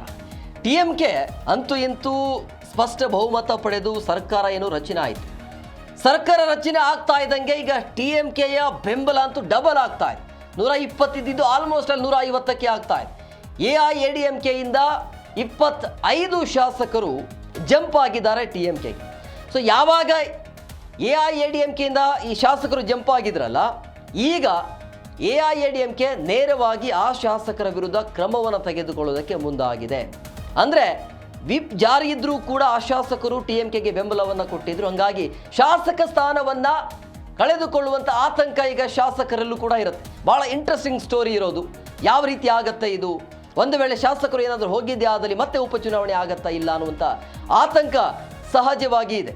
ಸೊ ಹಂಗಾಗಿ 25 ಶಾಸಕರು ಏನಿದೆಯಲ್ಲ ನೇರವಾಗಿ TMKಗೆ ಬೆಂಬಲವನ್ನು ಕೊಟ್ಟಿದ್ದಾರೆ, TVKಗೆ ಬೆಂಬಲವನ್ನು ಕೊಟ್ಟಿರುವಂಥದ್ದು. ಸೊ ಹಂಗಾಗಿ AIADMK ಪಕ್ಷದ ಹುದ್ದೆಗಳಿಂದ ಮತ್ತು ಸದಸ್ಯತ್ವದಿಂದ ಗೇಟ್ ಪಾಸ್ ಮಾಡೋದಕ್ಕೆ ಈಗ AIADMK ಮುಂದಾಗಿದೆ ಅನ್ನುವಂಥ ಲೆಕ್ಕಾಚಾರ ಇದೆ. ಸೊ ಇದು ಯಾವ ರೀತಿಯಾಗಿ ಅನ್ನೋದು, ಸೊ TVK ಇದೆಯಲ್ಲ, ವಿಜಯ್ ಅವರ ನೇತೃತ್ವದ ಪಕ್ಷ ಅವರಿಗೆ ಬೆಂಬಲ ಕೊಟ್ಟಿದೆ. ಅದು ಪ್ಲಸ್ ಕೂಡ ಮೈನಸ್ ಕೂಡ ಆಗತ್ತೆ ಇದು ವಿಜಯ್ ಅವರಿಗೆ. ಸೊ ಹಂಗಾಗಿ ಇಲ್ಲಿ ತಮಿಳುನಾಡು ಸೇಮ್ ವಿಜಯ್ ಅವರನ್ನು ವಿಧಾನಸಭೆಯಲ್ಲಿ ಬೆಂಬಲಿಸಿರುವಂಥ ಬಂಡಾಯ ಶಾಸಕರನ್ನು ಈಗ ಪಕ್ಷದ ಮುಖ್ಯಸ್ಥರಾಗಿರುವಂಥ ಎಡಪ್ಪಾಡಿ ಕೆ ಪಳನಿಸ್ವಾಮಿ ಅವರು ಪಕ್ಷದ ಹುದ್ದೆಗಳಿಂದ ತೆಗೆದು ಹಾಕಿದ್ದರಿಂದ AIADMK ಆಂತರಿಕ ರಾಜಕೀಯ ಪ್ರಕ್ಷುಬ್ಧತೆ ತೀವ್ರಗೊಂಡಿದೆ. ಈಗ 25 ಶಾಸಕರನ್ನು AIADMK ನಾಯಕತ್ವ ಪಕ್ಷದಿಂದ ತೆಗೆದು ಹಾಕಿದೆ. ಸೊ ಇದು ಆತಂಕ ತಮಿಳುನಾಡಿನಲ್ಲಿ ಶುರುವಾಗ್ತಾ ಇರುವಂಥದ್ದು. ಒಂದು ವೇಳೆ ಅಂದರೆ 3-2 ಏನಾದರೂ ಬೆಂಬಲ ಇತ್ತು ಅಂದರೆ ಸಮಸ್ಯೆ ಆಗೋದಿಲ್ಲ. ಒಂದು ವೇಳೆ ಈಗ ಉಚ್ಚಾಟನೆ ಅಂತೂ ಆಗಿದ್ದಾರಲ್ಲ, ಸ್ಪೀಕರ್ ಮೇಲೆ ಈಗ ಇರುವಂಥದ್ದು ಏನೇ ಆದರೂ ಕೂಡ ಸ್ಪೀಕರ್ ಯಾವ ರೀತಿಯಾಗಿ ಮುಂದಿನ ಒಂದು ಆಯ್ಕೆಯನ್ನು ತೆಗೆದುಕೊಳ್ತಾರೆ, ಮುಂದಿನ ನಿರ್ಧಾರ ಏನು ಅನ್ನೋದು ಸ್ಪೀಕರ್ ಮೇಲೆ ಬಿಟ್ಟಿರುವಂಥ ವಿಚಾರ. ಸೊ ಹಂಗಾಗಿ ನೋಡಿ, ವಿಪ್ ಜಾರಿಯಲ್ಲಿದ್ದರೂ ಕೂಡ 25 ಮಂದಿ TVKಗೆ ಅಂದರೆ ವಿಜಯ್ ನೇತೃತ್ವದ TVKಗೆ ಅವರು ಬೆಂಬಲವನ್ನು ವ್ಯಕ್ತಪಡಿಸ್ತಾರೆ. ಸೊ ಹಂಗಾಗಿ AIADMKಗೆ ತೆಗೆದುಕೊಂಡಿರುವಂಥ ನಿರ್ಧಾರಗಳು ಸೊ ಹೇಗೆ ಬೆಳವಣಿಗೆ ಇದು, ಬಂಡಾಯ ಶಂಕೆಯಿಂದ AIADMK ಎಲ್ಲ ಶಾಸಕರಿಗೂ ಕೂಡ ವಿಪ್ ಜಾರಿ ಇರುತ್ತೆ, ಆದರೂ ಕೂಡ ಅವರು ಬೆಂಬಲವನ್ನು ಸೂಚನೆ ಮಾಡಿದ್ದಾರೆ. ಸೊ ಹಂಗಾಗಿ 25 ಶಾಸಕರ ಅನರ್ಹತೆಗೆ ಅರ್ಜಿಯನ್ನು ಸಲ್ಲಿಸಿರುವುದಾಗಿ AIADMK ಈಗ ಮಾಹಿತಿ ಕೊಟ್ಟಿದೆ. ಸೊ ಇದು EPS ನಾಯಕತ್ವದಲ್ಲಿ ಪಕ್ಷದಲ್ಲಿನ ಅತ್ಯಂತ ಗಂಭೀರ ಬಿಕ್ಕಟ್ಟನ್ನು ಸೂಚಿಸುತ್ತೆ. ಒಂದು ವೇಳೆ 25 ಶಾಸಕರು ಅಷ್ಟೇ ಇತ್ತು ಅಂತೇಳಿ ಬೆಂಬಲ ಇತ್ತು ಅಂದರೆ, ಬೆಂಬಲ ಇರಲಿಲ್ಲ, 25 ಶಾಸಕರಿಗೆ ಬೆಂಬಲ ಇರಲಿಲ್ಲ ಅಂತ ಹೇಳಿದ್ರೆ ಅಂದರೆ ಶಾಸಕ ಸ್ಥಾನದಿಂದ ಅನರ್ಹರಾಗುವಂಥ ಸಾಧ್ಯತೆ ಇರುತ್ತೆ. ಸೊ ಹಂಗಾಗಿ ವಿಜಯ್ ಅವರನ್ನು ಬೆಂಬಲಿಸಿರುವಂಥ 25 ಶಾಸಕರು ಈಗ ಆತಂಕದಲ್ಲಿದ್ದಾರೆ. ಮತ್ತೆ ಉಪಚುನಾವಣೆ ಆಗಬಹುದು, ಇಲ್ಲ ಅಂದರೆ ಆಗದೇ ಇರಬಹುದು, ಎರಡೂ ರೀತಿಯಲ್ಲಿ ಇರುತ್ತೆ. ಸೊ AIADMKಯಿಂದ ಉಚ್ಚಾಟನೆಗೊಂಡಿರುವಂಥ 25 ಬಂಡಾಯ ಶಾಸಕರಿಗೆ ಈಗ ಅನರ್ಹತೆಯ ಭೀತಿ ಎದುರಾಗ್ತಾ ಇದೆ. ಸೊ ಇದು ಎಷ್ಟರ ಮಟ್ಟಿಗೆ ವಿಜಯ್ ಅವರಿಗೆ ಪ್ಲಸ್ ಆಗತ್ತೆ ಮೈನಸ್ ಆಗತ್ತೆ ಅನ್ನೋದು, ಈ 25 ಬಂಡಾಯ ಶಾಸಕರ ಸಂಖ್ಯೆ 2/3 ಅಂದರೆ 32 ಶಾಸಕರ ಬೆಂಬಲ ಬೇಕಾಗತ್ತೆ ಅಂದಾಗ ಸಮಸ್ಯೆ ಇರೋದಿಲ್ಲ.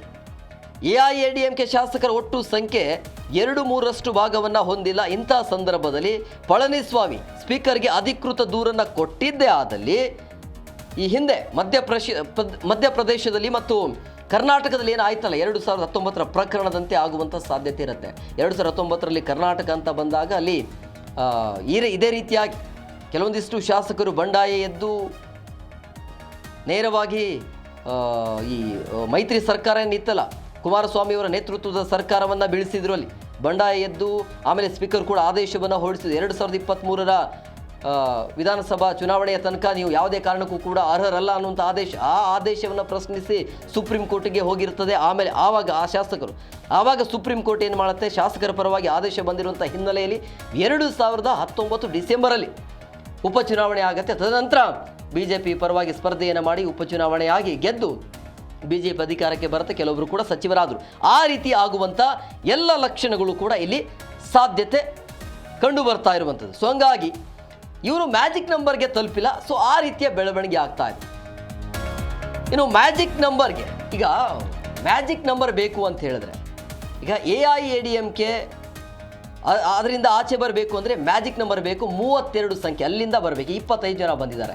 ಬೇಕಾಗಿರೋದು ಇನ್ನು 7 ಶಾಸಕರು. ಒಂದು ವೇಳೆ 7 ಶಾಸಕರು ಬಂದಿದೆಯಾದಲ್ಲಿ ಇವರ ಶಾಸಕರ ಸ್ಥಾನ ಇದೆಯಲ್ಲ ಅದಕ್ಕೆ ಏನು ಸಮಸ್ಯೆ ಆಗೋದಿಲ್ಲ. ಒಂದು ವೇಳೆ ಬಂದಿಲ್ಲ ಅಂದರೆ ದೊಡ್ಡ ಸಮಸ್ಯೆ ಆಗುತ್ತೆ. ಸೊ ಹಂಗಾಗಿ ಅನರ್ಹತೆಯ ಭೀತಿ ಎದುರಿಸ್ತಾ ಇರುವಂಥ ಬಂಡಾಯ ಬಣದ ಮೊದಲ ಗುರಿ ಏನು ಅಂತ ಹೇಳಿದ್ರೆ ಅವರಿಗೆ ಮ್ಯಾಜಿಕ್ ನಂಬರ್ ಬೇಕು. ಈಗ 32 ಬೇಕು ಅವರಿಗೆ. ಸೊ AIADMKಯಿಂದ ಇನ್ನು 7 ಶಾಸಕರನ್ನು ತಮ್ಮ ಬಣಕ್ಕೆ ಕರೆತಂದರೆ ಒಟ್ಟು 32 ಆಗುತ್ತೆ. ಆಗ ಅವರು ತಾವು ಅಂದರೆ ಮೂಲ AIADMK ಅಂತೇಳಿ ಹೇಳಿಕೊಳ್ಬಹುದು ಅಥವಾ ಬೇರೆ ಪಕ್ಷದೊಂದಿಗೆ ಅವರು ವಿಲೀನ ಆಗೋದಕ್ಕೆ ಅವಕಾಶ ಇರುತ್ತೆ. ಅಂದರೆ ಇಲ್ಲಿ ಶಾಸಕ ಸ್ಥಾನ ಕಳೆದುಕೊಳ್ಳದೆ ಮುಂದುವರಿಯೋದಕ್ಕೆ ಕಾನೂನು ಅವಕಾಶ ಮಾಡಿಕೊಡುತ್ತೆ. ಆದರೆ ಇದುವರೆಗೂ ಕೂಡ ಅವರು 25ರಲ್ಲೇ ನಿಂತಿರುವಂಥ ಹಿನ್ನೆಲೆಯಲ್ಲಿ ಸಹಜವಾಗಿ ಅನರ್ಹತೆಯ ತೂಗುಗತಿಯಂತೂ ನೇತಾಡ್ತಾ ಇದೆ. ಸೊ ಈ ರೀತಿಯ ಬೆಳವಣಿಗೆ ಆಗ್ತಾ ಇದೆ ತಮಿಳುನಾಡು ಭಾಗದಲ್ಲಿ. ಇನ್ನು ಏನು 25 ಶಾಸಕರು ಒಂದು ವೇಳೆ ಏನಾದರೂ ಅನರ್ಹ ಆಗಿದ್ದೇ ಆದಲ್ಲಿ ಉಪಚುನಾವಣೆ ಆಗತ್ತಾ? ಉಪಚುನಾವಣೆ ಆದರೆ ಮತ್ತೆ ಏನೆಲ್ಲ ಬೆಳವಣಿಗೆ ಆಗತ್ತೆ ಅನ್ನುವಂಥ ಕುತೂಹಲ. ಸೊ ಹಾಗಾಗಿ ಇಲ್ಲಿ ಒಂದು ವೇಳೆ 25 ಶಾಸಕರು ಅನರ್ಹರಾದರೆ ಅವರ ಕ್ಷೇತ್ರಗಳಲ್ಲಿ ಉಪಚುನಾವಣೆ ನಡೆಯುತ್ತೆ. ಇದು ದಳಪತಿ ವಿಜಯ್ ಸರ್ಕಾರಕ್ಕೆ ಒಂದು ದೊಡ್ಡ ಅವಕಾಶ ಆಗಬಹುದು, ಇಲ್ಲ ಅಪಾಯ ಕೂಡ ಆಗ್ಬೋದು. ಎರಡೂ ರೀತಿಯಲ್ಲಿ ಅಂದರೆ ಉಪಚುನಾವಣೆ ಮಾಡಿ ಗೆದ್ದಿದ್ದೇ ಆದಲ್ಲಿ ಬೇರೆಯವರ ಜೊತೆ ಹೊಂದಾಣಿಕೆ ಮಾಡಲಿಕ್ಕೆ ಅವಕಾಶ ಇರೋದಿಲ್ಲ, ತನ್ನದೇ ಪಕ್ಷ ಅಂತ ಹೇಳ್ಬೋದು TVK. ಸೊ ಹಂಗಾಗಿ ಒಂದು ವೇಳೆ ಅಪಾಯ ಅಂತ ಹೇಳಿದರೆ ಸೋತಿದ್ದೇ ಆದಲ್ಲಿ ದೊಡ್ಡ ಮಟ್ಟದಲ್ಲಿ ಅದು ಚರ್ಚೆ ಆಗುತ್ತೆ. ಅಂದರೆ ಉಪಚುನಾವಣೆಯಲ್ಲಿ TVK ಹೆಚ್ಚು ಸ್ಥಾನ ಗೆದ್ದರೆ ಅವರು ಸ್ವತಂತ್ರ ಬಹುಮತದತ್ತ ಸಾಗಬಹುದು ಅನ್ನೋದು.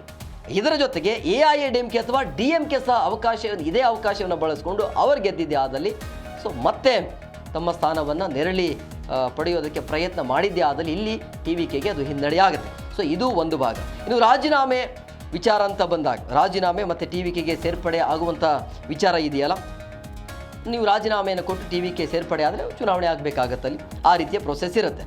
ಸೊ ಇನ್ನೊಂದು ಬಂಡಾಯ ಶಾಸಕರು ಅನರ್ಹತೆಗಾಗಿ ಕಾಯದೆ ಸ್ವಯಂ ರಾಜೀನಾಮೆಯನ್ನು ಕೊಟ್ಟು ನಂತರ ಅಧಿಕೃತವಾಗಿ TVKಗೆ ಕೂಡ ಸೇರಬಹುದು. ಆ ರೀತಿಯ ಅವಕಾಶ ಕೂಡ ಇದೆ. ಇದರಿಂದ ಏನಾಗುತ್ತೆ, ಉಪಚುನಾವಣೆ ಅನಿವಾರ್ಯ ಆಗುತ್ತೆ. ಉಪಚುನಾವಣೆ ಆಗಬೇಕು. ಒಂದು ವೇಳೆ ಈಗ AIADMKಯಿಂದ ಹೊರಬಂದು ಅವರೇ ಖುದ್ದಾಗಿ ರಾಜೀನಾಮೆಯನ್ನು ಕೊಟ್ಟು TVKಯಿಂದ ಬಂದು TVKಗೆ ಬಂದು ಚುನಾವಣೆಯನ್ನು ಎದುರಿಸಬೇಕಾಗುತ್ತೆ. ಅಲ್ಲಿ ಉಪಚುನಾವಣೆ ಆಗಲೇಬೇಕು. ಸೊ ಹಂಗಾಗಿ ಇದು ಈ ರೀತಿಯ ಸಮಸ್ಯೆ ಆಗುತ್ತೆ. ಯಾವುದೇ ಸಂದರ್ಭದಲ್ಲೂ ಕೂಡ ಇವರನ್ನು ಸ್ಪೀಕರ್ ಅನರ್ಹಗೊಳಿಸಬಹುದು. ಸ್ಪೀಕರ್ ಯಾವ ರೀತಿಯಾಗಿ ಆದೇಶವನ್ನು ಹೊರಡಿಸ್ತಾರಲ್ಲ, ಆದೇಶ ಏನು ಇದ್ರೂ ಕೂಡ ಅದನ್ನು ತೆಗೆದುಕೊಂಡು ಹೋಗಿ ಸುಪ್ರೀಂ ಕೋರ್ಟ್ಗೂ ಕೂಡ ಹೋಗ್ಬೋದು. ಅಂದರೆ ಕರ್ನಾಟಕದಲ್ಲಿ 2019ರಲ್ಲಿ ಏನೆಲ್ಲ ಬೆಳವಣಿಗೆ ಆಯ್ತಲ್ಲ ಅದೇ ರೀತಿಯಾಗಿ ಆಗುವಂಥ ಸಾಧ್ಯತೆ ಇರುತ್ತೆ. ಬಹುಶಃ ಬೇಕಾಗಿರೋದು ಬೆಂಬಲ. ಇನ್ನು 7 ಶಾಸಕರನ್ನು ಕರ್ಕೊಂಡು ಬಂದರೆ ಮತ್ತೆ ಉಪಚುನಾವಣೆಯಲ್ಲಿ ಆಗೋದಿಲ್ಲ. ಇದಾಗಿತ್ತು ಇವತ್ತಿನ ವಿಶೇಷ. ಮತ್ತಷ್ಟು ಅಪ್ಡೇಟ್ಸ್ಗಾಗಿ ನೋಡ್ತಾ ಇರಿ ಜಿ ಕನ್ನಡ. ಸತ್ಯವೇ ಸುದ್ದಿಯ ಜೀವ.